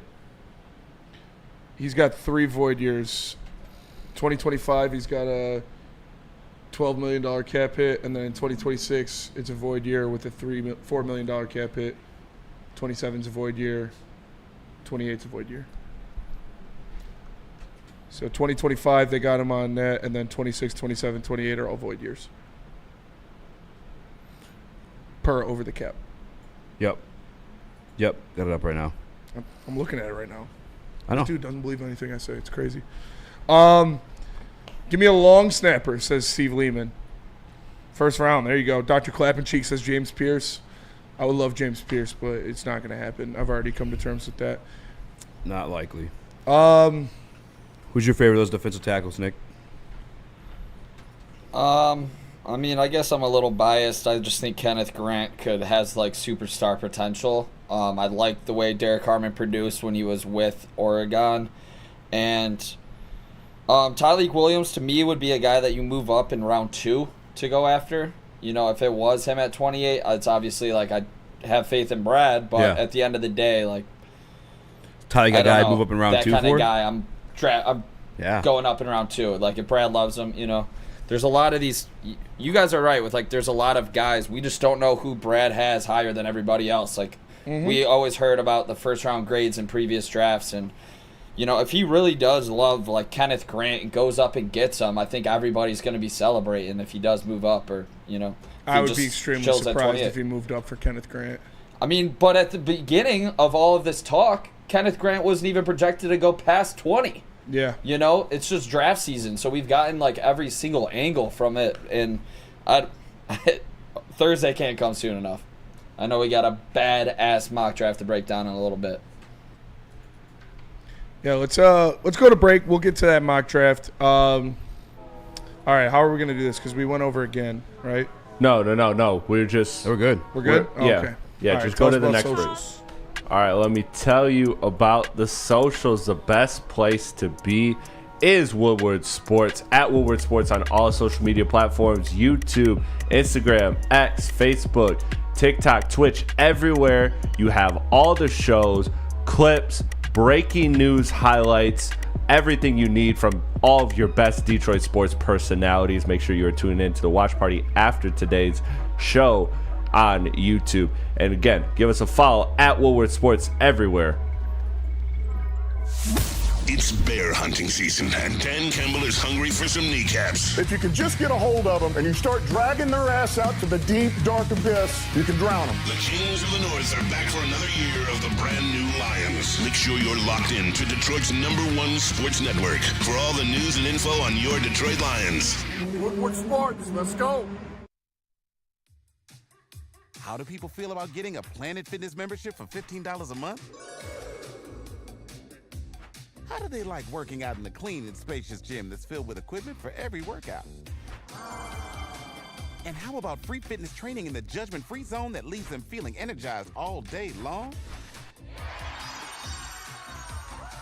Join Planet Fitness today with the free PF app, online or in club, and start getting that big fitness energy for $15 a month. The boys of summer are ready to get back to the playoffs, and there's no better place to get your Tigers coverage than Woodward Sports. Join us all season long as we follow as our hometown Tigers claw and fight.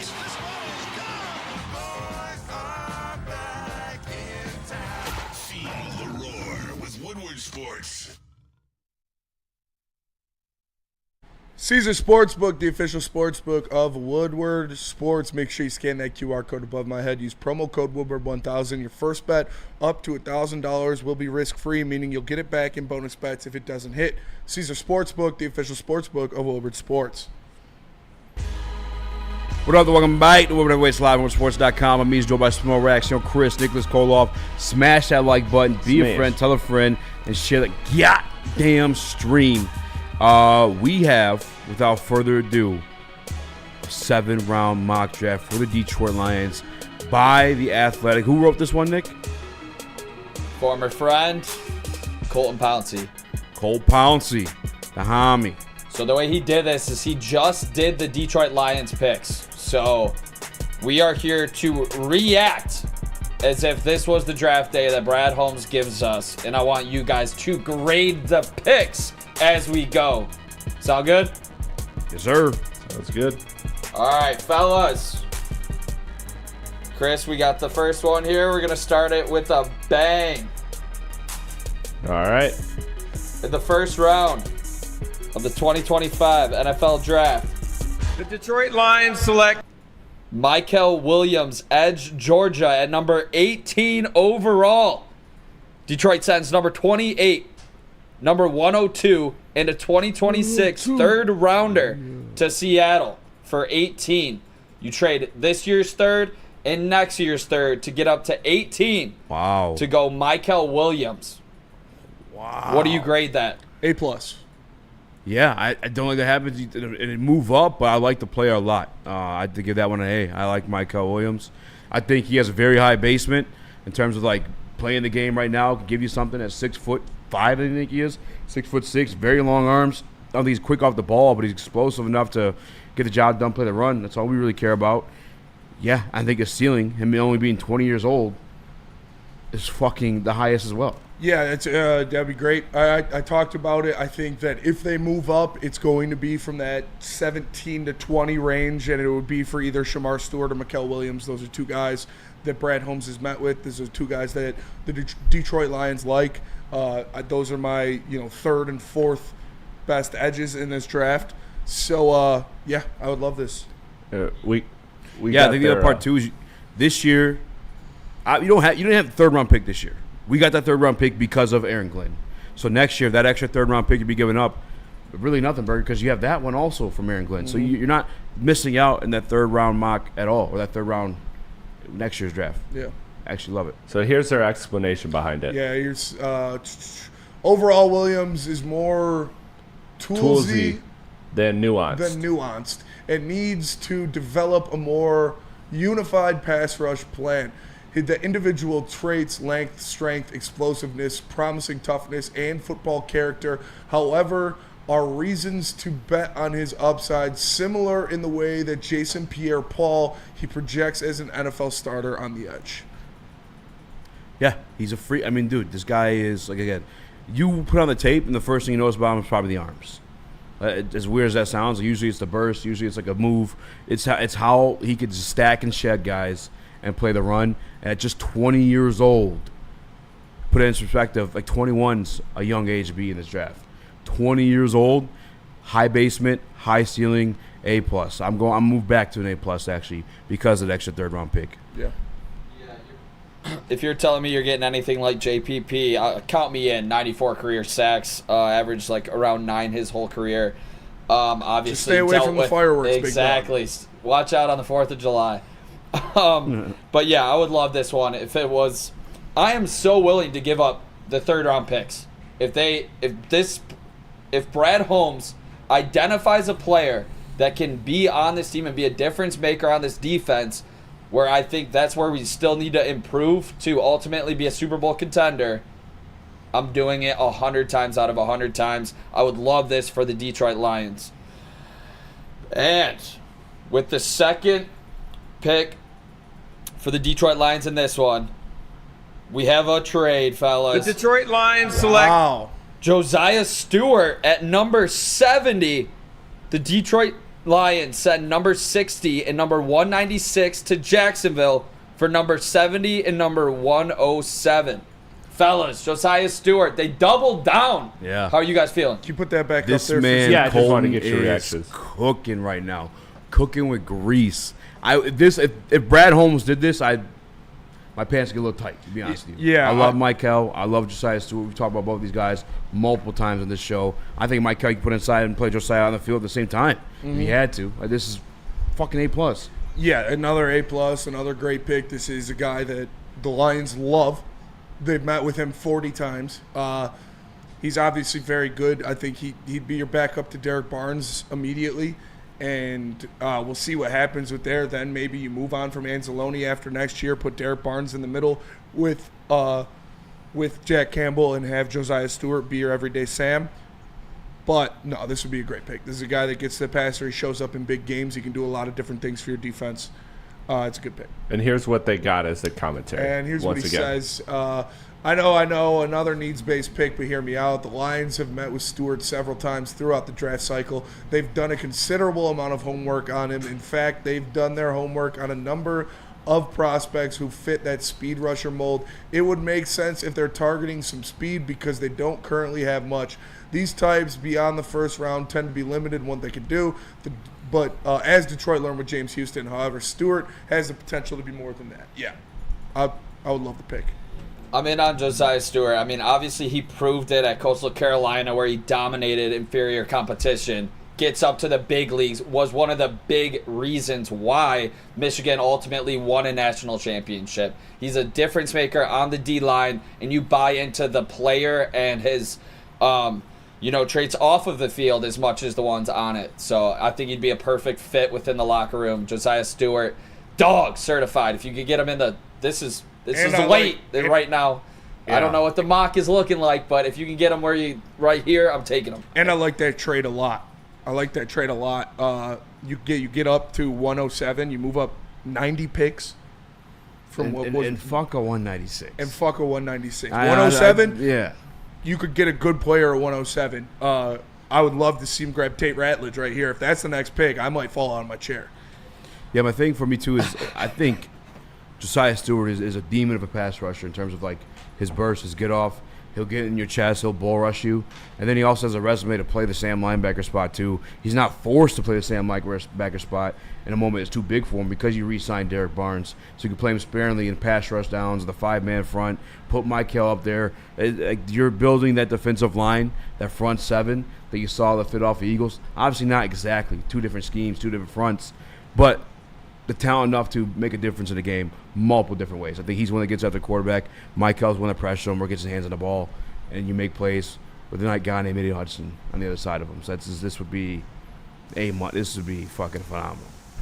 Yeah, I would absolutely love if these were the first 2 picks. Let's see if Spenny's going to love this third one here as the Detroit Lions. The Detroit Lions select Dylan Fairchild, guard, Georgia. Wrong guard for Spenny, but we'll see the reactions right here at number 107. The Lions go interior offensive line. What would your guys' reactions be if they go guard here with that pick that they picked up?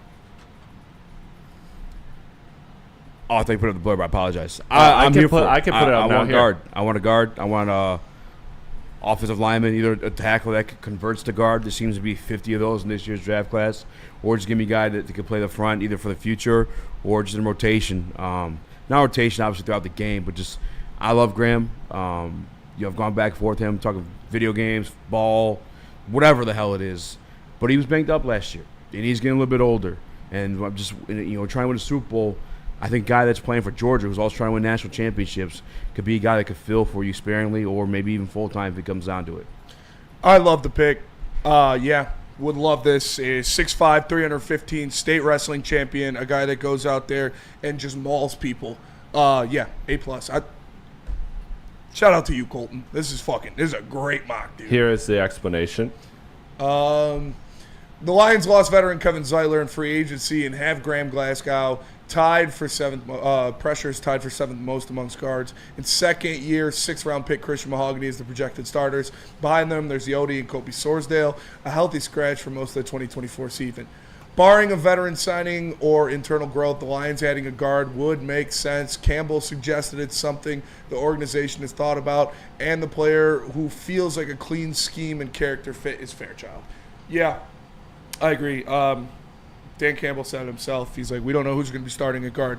Maybe it's Graham, maybe it's Yodi, maybe it's a guy we draft, maybe it's Manu. So they're going to get a guard in this draft. I think this would be a great pick. Like I said, we love those wrestlers. He's a state wrestling champion.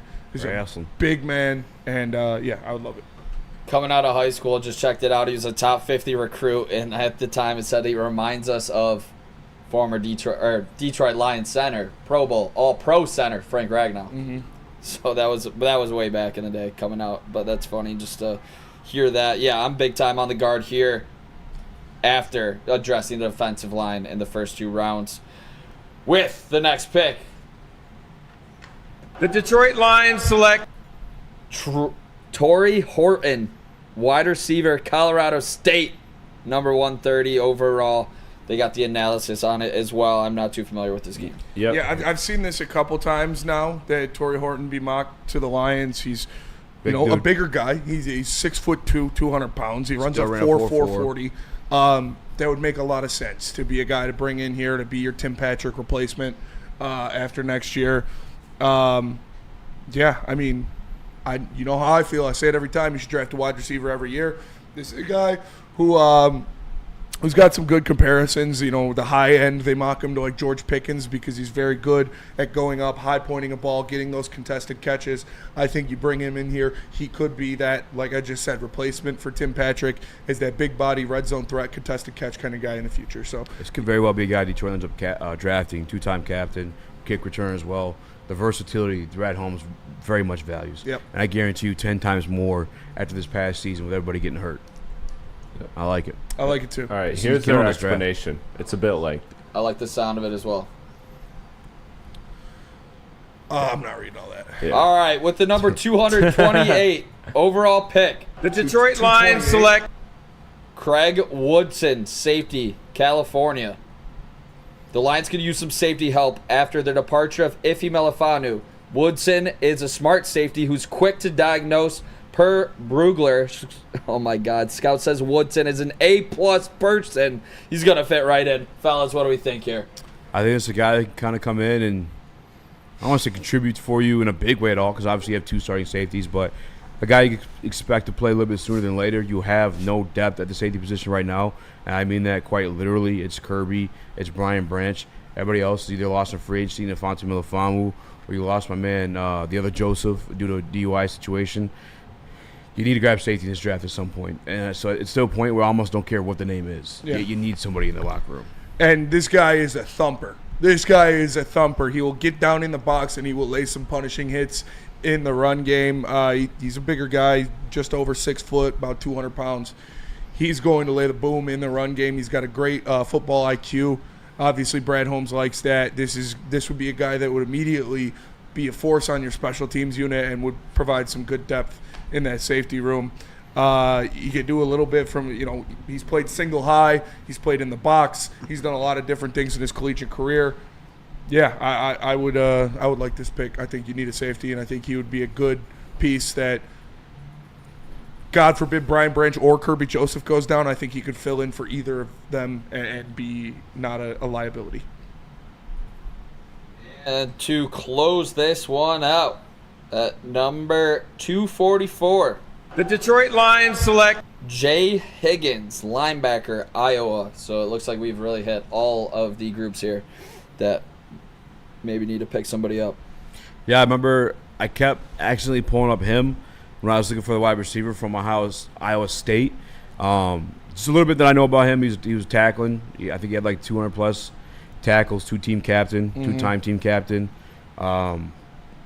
I don't know if they'll be looking to add to the linebacker room. I think you're pretty deep there, but if he's really going BPA, it doesn't matter what you got going on. He's going to draft you, and you have to fight for your position at that point. And this just be another body in there. I think we're pretty deep in linebacker, especially if you grab Josiah Stewart. Yeah, this is a guy that's all over the place. You put him on the field, he makes plays. You put him on the field, he's going to be around the ball. He's going to be tackling. His sideline-to-sideline speed is really good. He's got really instinctual linebacker technique to where he is going to be at the ball. He is going to find the ball, and he is going to take care of business. He's got good hands and good coverage skills as well. So, yeah, like you don't expect him to be a star or anything, but that would be good depth to the linebacker room. 4 interceptions, 5 passes defended, 124 tackles, 1 sack. Yeah, sounds like this guy could. Yeah, he's all over the place. Yeah. Like I say, he's sideline to sideline speed. He's always in on plays, always making things happen. Good cover, good, not great, but good in coverage, and yeah, just an all-around good football player. Would be a good addition to the team. We like the Kurt Ferentz Iowa tree. Yep, yeah, those Iowa linebackers. Jack Campbell would be happy. Yeah, Sam Laporta. This guy's been here 5 years. So A+ for that mock. Yeah, honestly, that's a great mock. Yeah, that was a great mock. Shout out for the first 3 picks. I mean, you had my heart right away. Shout out to our guy Colton Pouncey. Kind of best case scenario for me. Obviously, the names could be different, but what he did in that draft and how he did it, that would be best case scenario for me. I would like an interior defensive lineman if I'm getting picky, but that was a great draft. When we get back, I think it's the breaking news of the day. At least when I look at the Woodward Sports Socials, probably had the most traction. I think it's also very, very interesting. I do want to talk about the Dylan Larkin stuff, and then get into a little bit of the pregame stuff for the Detroit Pistons. What? Oh, we're doing it. We're doing it. But Feist, tell us about Planet Fitness. I'll tell you about Buddy's. Yes, Buddy's sir. Pizza created the category of the original Detroit-style pizza and has been serving it since 1946. With 22 locations in Michigan, there's always a Buddy's Pizza near you. Buddy's is the cornerstone of the city of Detroit.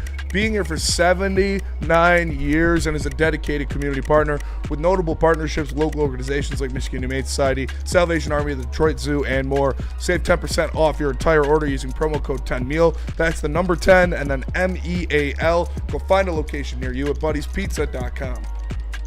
Detroit has the best sports fans in the world. That's why they deserve the best sports coverage in the world. We are the Woodward Sports Network. Walk into any Lady Jane's Haircuts for Men today. Open 7 days a week. Sit back, relax, and enjoy precision haircut, scalp massage, hot leather neck shave, and hot towel treatment from one of our talented stylists. Step up your game this season and take advantage of our $20 haircut special. Scan the QR code and get your coupon today. Lady Jane's Haircuts for Men, the ultimate haircut experience. Open 7 days a week. Walk-ins always welcome. Lady Jane's Haircuts for Men. It's wicked awesome. A ton of fun, a ton of sports, and a ton of man meat. Welcome to the Woodward Heavyweights, live daily 5 to 7 p.m. on Woodward Sports.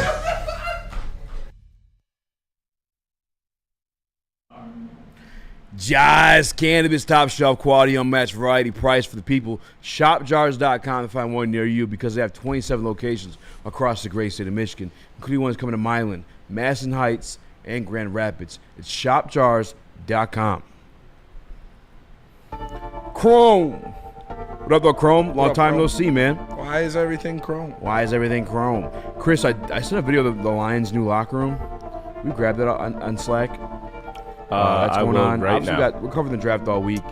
But right now, today, the biggest thing going for the Detroit news cycle outside of Jameson Williams stuff, because it always seems to pop for whatever reason, Dylan Larkin kind of speaking out. I want to say against Steve Yzerman. It could be against ownership.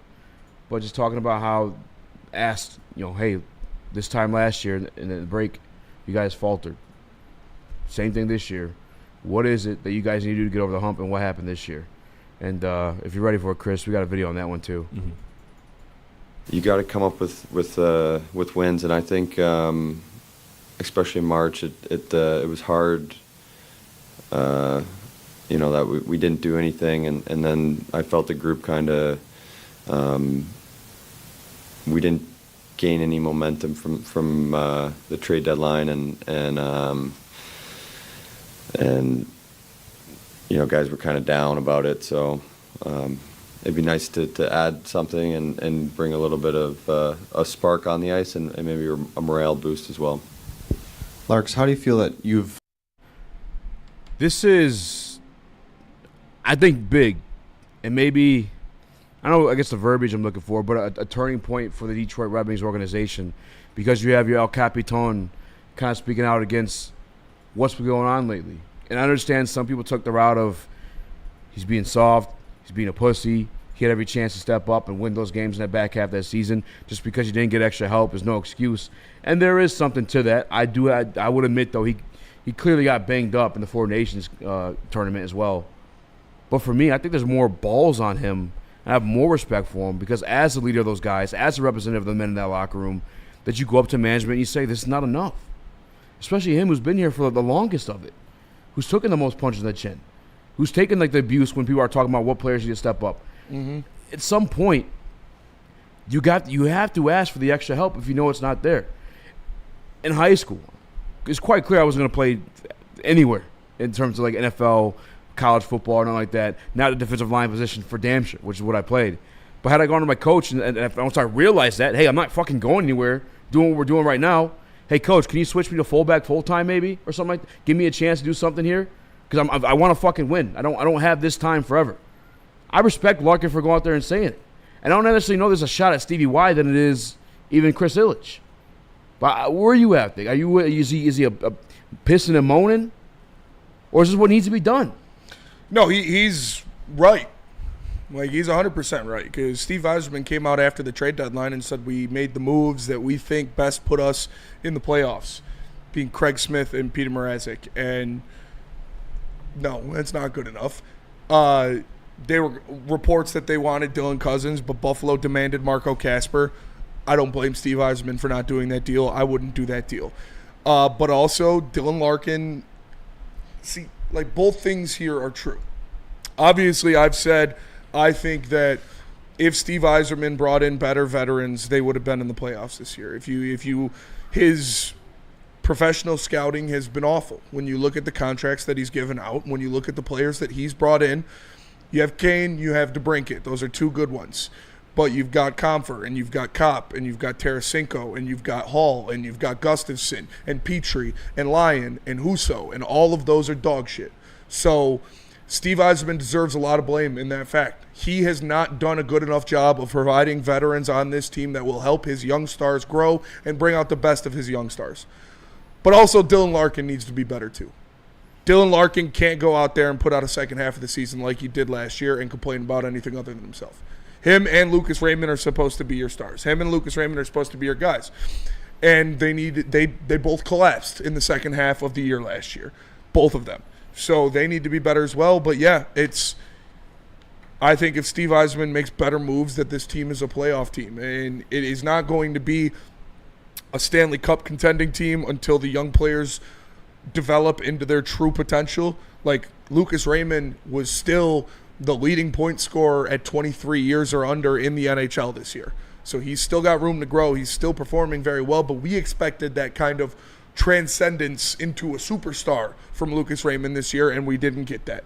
Dylan Larkin showed that he could be a 1C in the first half of the year, and he was lighting things up and looking really good, and then he fell apart in the second half of the season. So do I want Steve Yzerman to make better moves and to bring in better players? Yes, absolutely. Would I trade Marco Kasper for Dylan Cousins? No, I would not. And I think that would make your team worse. So you need these guys to step up. I don't know if it's the trade deadline that's going to save you. I don't know if saying that we needed something at the trade deadline to save us is a good look. But you need to bring in better veterans if you are Steve Yzerman. And you need to be better if you are Dylan Larkin. You need to perform at a higher level. But they did. Dylan Larkin did not.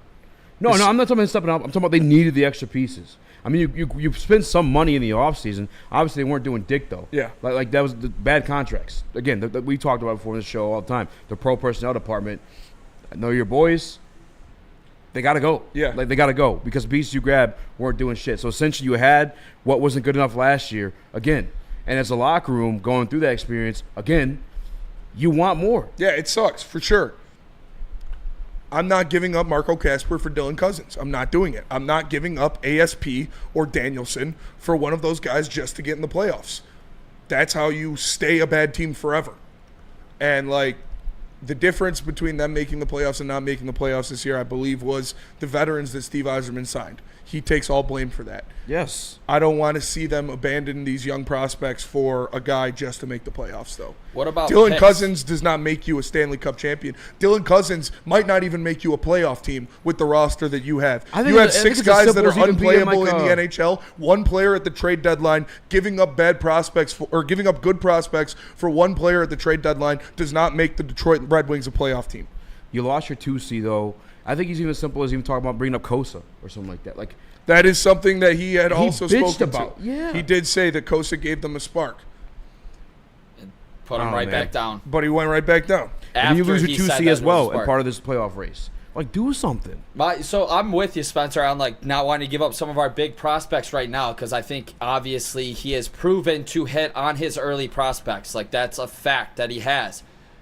And at the same time, I'd be willing to give up a second rounder to upgrade this team instead of a Craig Smith. And I think that's the thing I wanted to see a little bit more. Sounds like Larkin wanted to see it too. He just wanted a little bit of a spark. And you're right. It is kind of like both sides are right in this one where it's like Larkin does kind of look soft saying this, but at the same time, maybe it's Patrick Kane, who's 36 years old, in the locker room being like, dude, what the fuck? You know, like both things are true. Yeah, like we're just gonna sit here and bring in Craig frickin' Smith. You know, like I'm sure Patty Kane was like, dude, I'm not trying to be on these 1-year deals, and we're not gonna go try to get in the playoffs into the dance. And Dylan Larkin is right. You should want more. You should want better players to be brought in, but I think he needs to look at the play around him about the guys that were here and the level of play of that and complain about that first, then missing it. Like, who were you going to get at the deadline? Cousins. You weren't going to get Rantanen, and he was the biggest player moved. He wasn't coming here.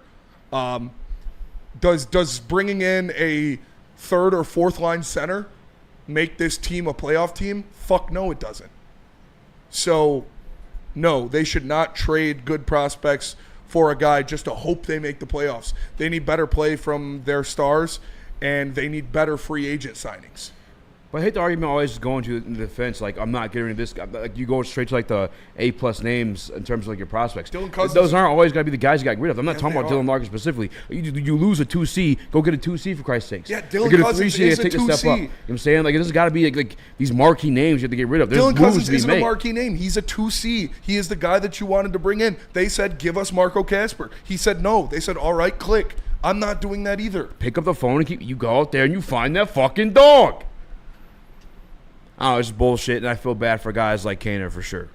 Because he gave us the opportunity, and we shot it. We squandered it away. 2 years 2 years in straight. a row. Neil said it. In February, March, and April combined, Dylan Larkin had 8 goals. You got to be better than that. He's also was hurt. Then don't play in the world in the. You want to make the playoffs? Don't You're play. the team where captain? did he get hurt? In the Four Nations. Yeah, so don't play in the Four Nations then. If you're worried about this team making the playoffs and everything that this team can do, don't play in the Four Nations. Don't get hurt. You can't foresee yourself getting hurt. You cannot play extra hockey that doesn't matter for the Red Wings. It's his first time doing it. It's the first time they did it. Yeah, and he got hurt. So 1 for 1. That's what happened. Yeah, but it's not like don't play. It's just fucking the first time it went down. I mean, you can say no. You don't assume you're going to get hurt in Four Nations. I mean, you can assume. You're not like, oh, I could either sacrifice my body and get hurt in Four Nations, or fight for playoffs in the back half. Well, that's what happened. That's what it boiled down to. It is what happened, but it's not as simple as saying don't do it. If your excuse is that Dylan Larkin didn't perform well in the second half of the season because he got hurt, then that's his fault for playing in the Four Nations and getting hurt. I don't care if you're hurt. If you're out there, I expect you to be the leader of the team. You got to be better. Same with Lucas Raymond. Did he get hurt? Was he hurt in the Four Nations? Because he was bad in the second half too. Yeah. So they need to be better as well. And like I said, Steve Yzerman deserves a lot of blame. I'm not blaming him for trading or not trading for Dylan Cousins, which was the big projection for the Red Wings. I'm not. I wouldn't have done that trade either. Would you have done that trade? No, not for Kasper. I would have tried to move future picks instead of those And top they would've guys said that no. we talked about. I'm not saying for Cousins, dude. Exactly. I'm That's what I'm obviously saying. not They hockey always try to elite make here. Cousins. I'm When you not try- hockey when you elite. try to Who's defend your him- guy then? Who is your guy that I'm would come not in here? hockey elite. It's his job to do so. Exactly. But listen to what you're saying, guys. Listen to what you're saying. No, Spencer, listen to what you're saying. You're cornering it into one name so you have that defense for it. There's other names to be had. There's other facets to be moved. Draft picks. Okay. Other players. Okay. There's other conversations to be had. When you want to corner into that, of course, that's all you can say and back up from it. But that's not the conversation. It doesn't stop there. Listen to me, Easy. If you do your fucking job. That's what it comes down to. Listen to me. Can I talk for a second? I know what you're gonna say. What am you I said going to say? 3 fucking times What am I now. going to say? Who? No, I'm going to say if you realistically want a player at the deadline that will come in here and make this Detroit Red Wings team a playoff team. That's what you're asking for. You're not going to get that for a draft pick and Amadeus Lombardi. It's not going to happen. You're going to have to give up one of your premium guys, whether it be Kasper, ASP, or Danielson, if you want the caliber of player that would come in here and make this Red Wing team a playoff team. You're not just going to fucking get that for free. It's not going to happen. So you can't have it both ways. You can't say we need an impact player at the deadline now, but I'm not giving up any of my good assets. What That's not how I it can works. 100% say that I lost faith in his ability to do so in the pro personnel department where you're looking at Wallman who went for that first round that you attached the second round to even get rid of. I don't have the faith that he actually was capable to go out there and make that trade, to be honest with you. He did it for Alex DeBrincat. Alex And that's DeBrincat's the a only 40-goal guy. And that's the only one. He signed Patrick Kane. That's And good. by the way, that was because he wanted to be here because this is his hometown state. So it's more on Alex DeBrincat than it is Stevie. Like what? What do you mean? Alex DeBrincat wanted to come here to Yeah, Detroit. and Steve he was Yzerman very went and got it. Exactly. You can't fucking give him credit for that when this is the one team he wanted to go to.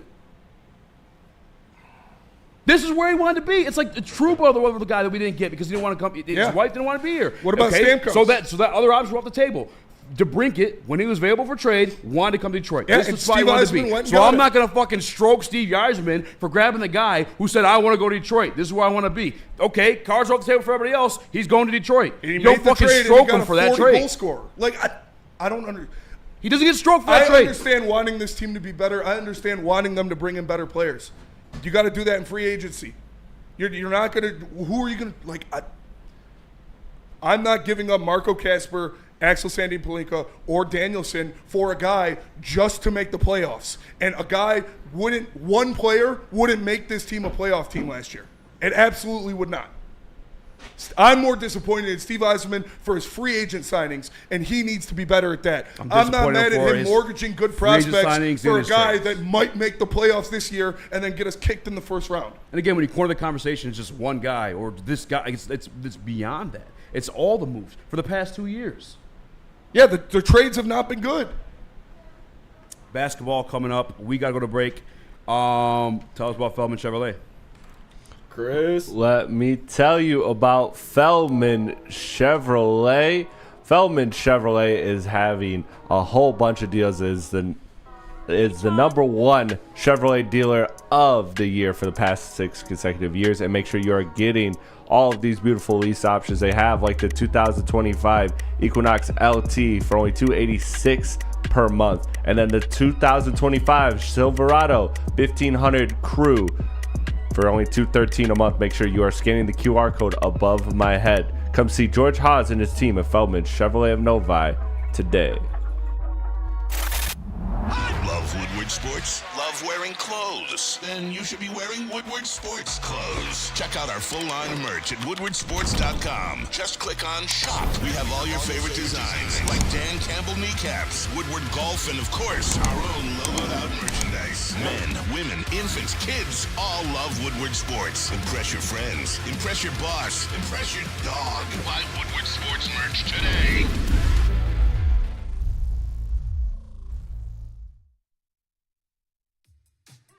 How do people feel about getting a Planet Fitness membership for $15 a month? How do they like working out in a clean and spacious gym that's filled with equipment for every workout? And how about free fitness training in the judgment-free zone that leaves them feeling energized all day long?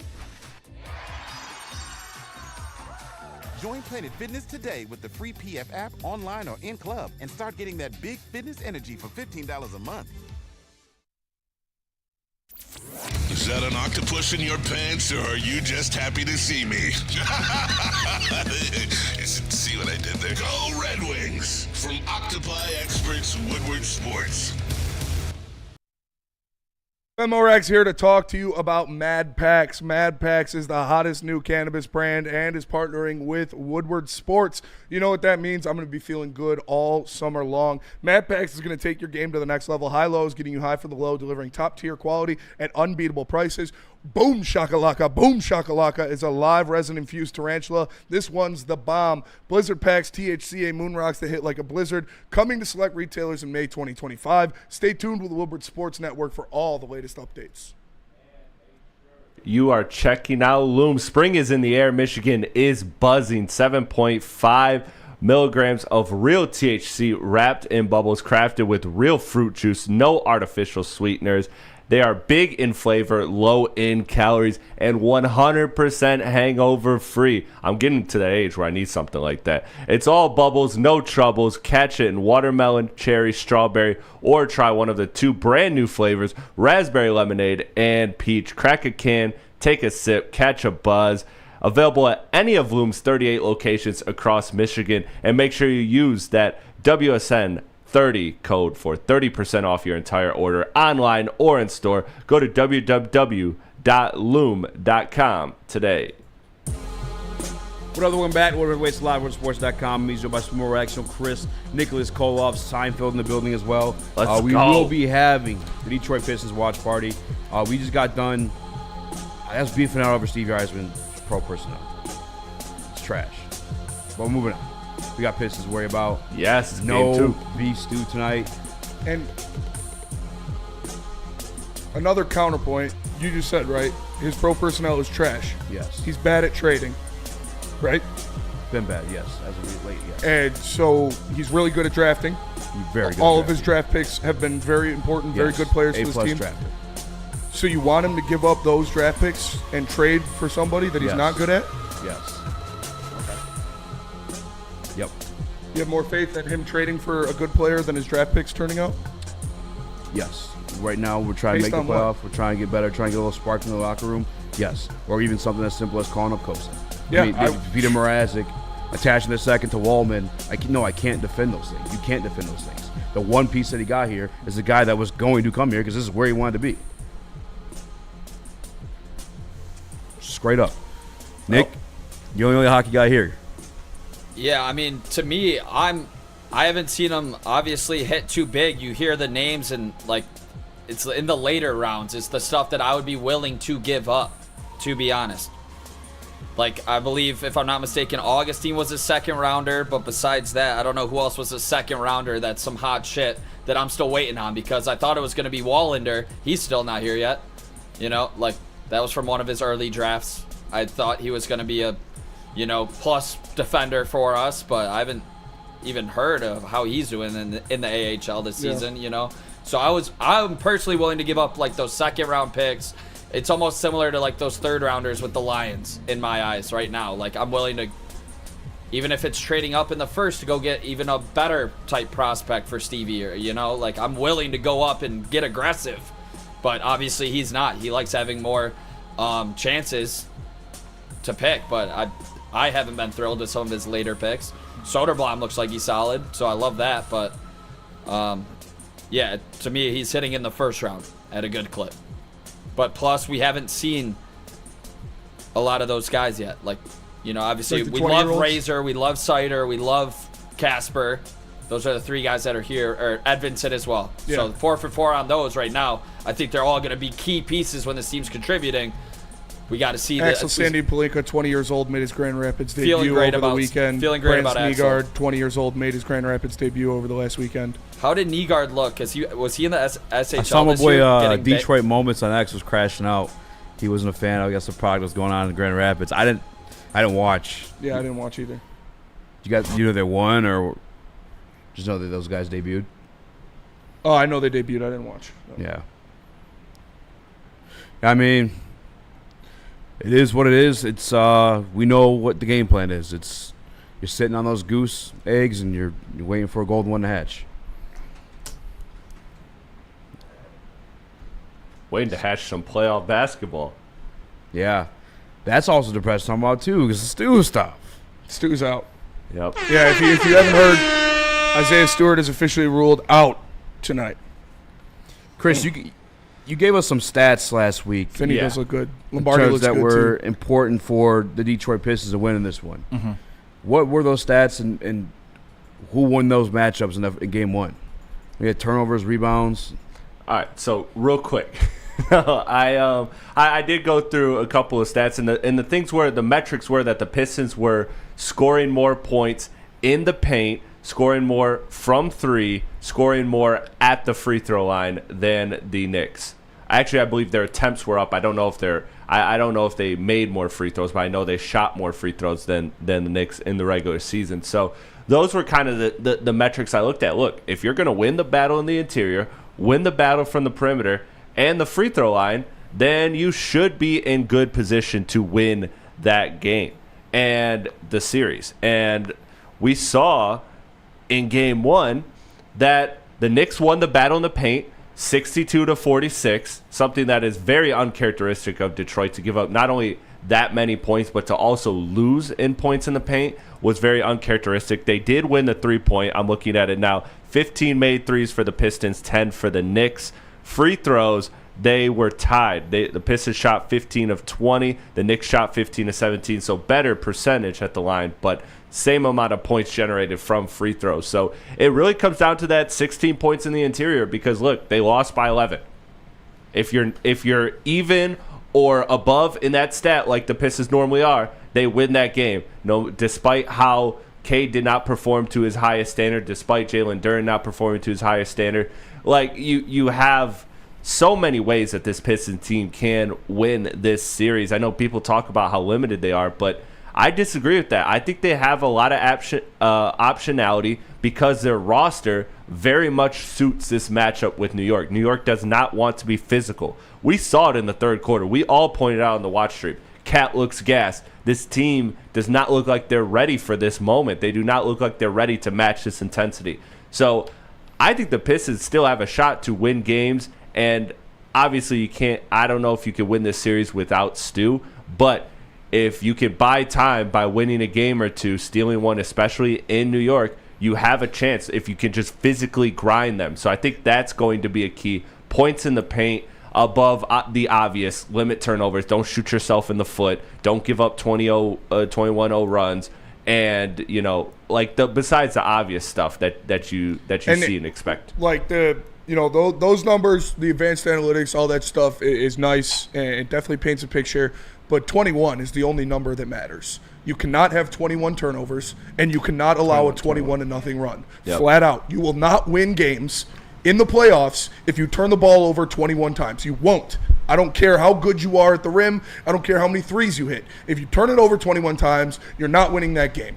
And this game, the analytics stuff like that's awesome again, but you need superstars to be superstars in the playoffs. Cade Cunningham needs to have a game. Cade Cunningham needs to go out there and put up 35 on good efficiency and not turn the ball over to win a game on the road without Isaiah Stewart against the Knicks in Madison Square Garden. He's got to be that guy. I know he is that guy. I know he's got it in him. He's got to go out there and do it if the Pistons want to win today. Cade has to go for 30-plus. Yeah. And you look at the game, too. We lose by 11. We have 21 turnovers. They score 19 points off of those 21 turnovers. Mm-hmm. If you break that down, you cut that in half even, they don't win that game. Yeah. They don't win that game at all. You cut your turnovers over in half and have 11, maybe 10. You don't lose that game. Like you said, turnovers is 100% key to this. Yeah. And I think what kind of killed them is they went into the series, and I think they looked over OG a little too much. I mean, you look at the game he had last game. I think we looked over him too much. Cade, he's got to go back to Madison Square Garden. Cade, he's averaging 34 in the Garden. We need that out of you today. Yep. We absolutely need that out of you, especially with Stu gone. We need that 34. We need that double-double today, 100%. Yeah, absolutely. And you know what? It's beyond turnovers of because we see a lot of times it's a Cade Cunningham pass or just dribbling into traffic or things of that nature. But they had multiple violations too. Mm-hmm. They had defensive 3 in the keys. They had 5-second inbound. They had a lot of situations where they were just doing the most young player stuff, and it shot them in the foot. Because again, those defensive 3 in the keys, those also count to free throws. You take that away, the Pistons win that. So it's obvious the self-inflicting wounds, turnovers cost you this game. But I feel like people are forgetting the fact that they got a 5-second inbound violation. That, to me, at the beginning of a fourth quarter, is just an absolute backbreaker. That's an absolute 100%. That's an absolute one where you're just in your own head after that. You're like, geez, I can't believe I just did this. I can't believe this just happened. And I think that the Pistons' energy that they brought, they brought the energy they needed, but they got in their own heads mentally. And JB has said all year, we've lost this way multiple times this year, and we've always learned from it. So you got to hope that the Pistons can learn from it, because it's going to take a pretty flawless execution to win without Beef Stew. It's going to take that. And I'm curious to see if they continue to not play Mitchell Robinson a lot of minutes, because with Isaiah Stewart out, I mean, now you talk about the Pistons. I expected them to dominate the glass in this series. They won it by 1 last game. This is a situation now with no Isaiah Stewart, and you hammer more Mitchell Robinson minutes. The Knicks could actually be generating more rebounds, which would be a backbreaker for the Pistons. So, again, obvious things. Cade, number 1, this is your team. This is what you sign up for as the superstar, as the self-proclaimed best player in the world, or want to be best player in the world. This is what the accountability that comes with that. But it is self-inflicting wounds, turnovers, and if you go deeper into it, it's the paint battle. It's executing at the free throw line. It's so many other things. There's multiple ways to win this game. You can't just point to turnovers and say that's the one thing. I can and I am. You're not going to win the game if you turn the ball over 21 times. Flat out. I don't care. The main culprit, too, is you cannot our boy give an Cade. opposing team on the road that many extra possessions. You can't. You're not. You're like you guys said. You're not the more talented team. You can't afford to do that on the road, flat out. Yeah, it can't be. I mean, all around, the part that sucks is Beasley had a great game. Tobias had a phenomenal game, especially by Tobias standards. You still got 19 from Tim Hardaway. Cade 6 turnovers, and then you're shooting 25% from 3, 38% from the field. It's on him. It's game on one. Cade. Game one is on him. Yeah, it is. And you guys know I love Cade Cunningham. Game one is on him. He needs to be better than that. And if this team's gonna win, he has to be the driving force. You can't allow. Yeah. You can't allow that Knicks bench to come in there with so much confidence. Not Cameron Payne either, pissed dude. me Oh my off God, last game dude, yeah. because there's no Fuck that way guy. that we should have let him come into this game and start talking all the shit he was talking. Yeah, it's gonna happen. You can't let that happen. It's going to happen, man. It's the same reason why like the Ron Holland minutes in Game 3 and 4 are going to look a hell of a lot better than they did in Game 1. Yeah. When you are behind your home crowd, role players play well. That's a reason reason they're role players. That's why it was so. Even though they're veterans, it was such a missed opportunity when Tobias and Malik Beasley and Tim Hardaway were playing so great. Because who's to say one of those guys has an off shooting night? Now that's just another obstacle you have to overcome in this game. So you have to understand that these role players like Campaign, I'll be damned if he has another game like that in this series. I'll be livid. I'll be pissed. That if he happens does. though. But that happens it every does happen. series, man. That It happens does happen, every but I series. just, it can't be It him. was that whole game one was. It was Cade and turnovers. Yeah. You can't. There's no. You can't cancel out turnovers. You can't. You hit 10 more threes. That still does not cancel out your turnovers. You have to take care of the ball, and it's on Cade because he's our main ball handler. You have to control. You have to control that chaos. You have to be able to do that because we're doing the same stuff to them. Yeah. Like it has to come right back. We have to win that battle when it comes to controlled chaos 100%. Absolutely. All right. Any before we go, any defensive matchups or any kind of situational matchups, maybe rotations, lineups you're looking at in game 2, or you just think it's flat out it's execute better? Like I said, you're going to need Ron Holland to perform in Game 2. He is going to get a lot of minutes on the perimeter defending because Asar is going to have to be around the rim helping defend the rim. So he needs to do that, and Jalen Duren can't get into foul trouble. So yeah, 100%. Yeah. Defensively, those are our keys. Offensively, I think we could do a better job. We need to attack Brunson more. Yeah. And if that means, because I mean, Asar is guarding Brunson, so you come off that screen. Him and Cade can run a pick and roll and go guard to guard instead of Duren coming up, and he could just be lob I would threat. love to see Cade and Asar pick and roll. Pick and roll, 100% all day, because because then you can run it, and if they collapse on Asar, you got Duren right there for that lob threat. So 100% attack Brunson, attack Bridges, go to their weak spots. Also, too, if Brunson's in a recovery position, or even if he's not, Asar crashing the glass when he has Jalen Brunson on him. 100%. Like make those big plays. We saw that happen only a few times. The Cade to Duren lob was basically non-existent in that game, and that's one of the Pistons' most go-to generated buckets. And a lot of that comes from attacking the pick and roll. Now that was good screen navigation by OG when I was watching it back. Like he was doing a good job defensively. Tim Hardaway and Asar usually got Brunson. So a lot of times what happened is they weren't screening hard enough. But if they set good solid screens and they make Jalen Brunson work in that pick and roll and exploit those mismatches, they can absolutely have a problem. Because look, while we're talking injuries, I don't think Jalen Brunson is 100%. He was limping and laboring too. He does not look like he's left the game. Yeah, he's somebody that I don't think is 100% healthy. So if this team is not 100% healthy, this team is fully beatable, even with Isaiah Stewart. Again, they can win this game. Real quick, final word. I want to get predictions, but I don't know if we're getting these turnovers, man. I don't know if we're cleaning them up, I should say. We have the second highest turnover ratio in the league, like this season. Yeah, Cade's got to be better.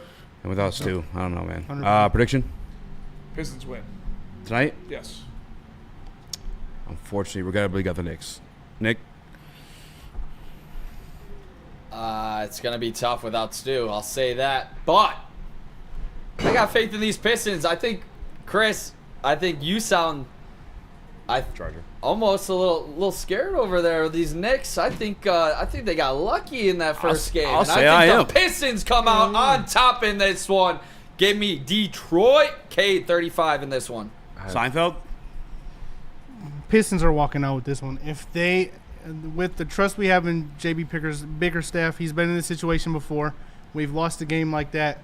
He's going to turn this team around 100%. I think we're coming in here pissed off, and we're going to go win this game. I think the Knicks are taking this. I think the Knicks go up 2-0, and I think that you see the Pistons have a hell of a homestand and pick up one, maybe both of those games. But again, I just that's why I picked the Knicks to win this series, man. I think the Pistons are going to have games that they should have won. They shoot themselves in the foot, and who's to say New York doesn't come out guns blazing this game? And it's a difficult task for the Pistons to overcome. Well, that'll do it for us today. Appreciate you all tapping in. Make sure you smash that like button. You got the live watch party coming up next, so make sure you stay tuned for that. For Eazy, for Nick, for Seinfeld, for Chris, I am Spenny. We're the heavyweights. We'll catch you guys tomorrow. Peace.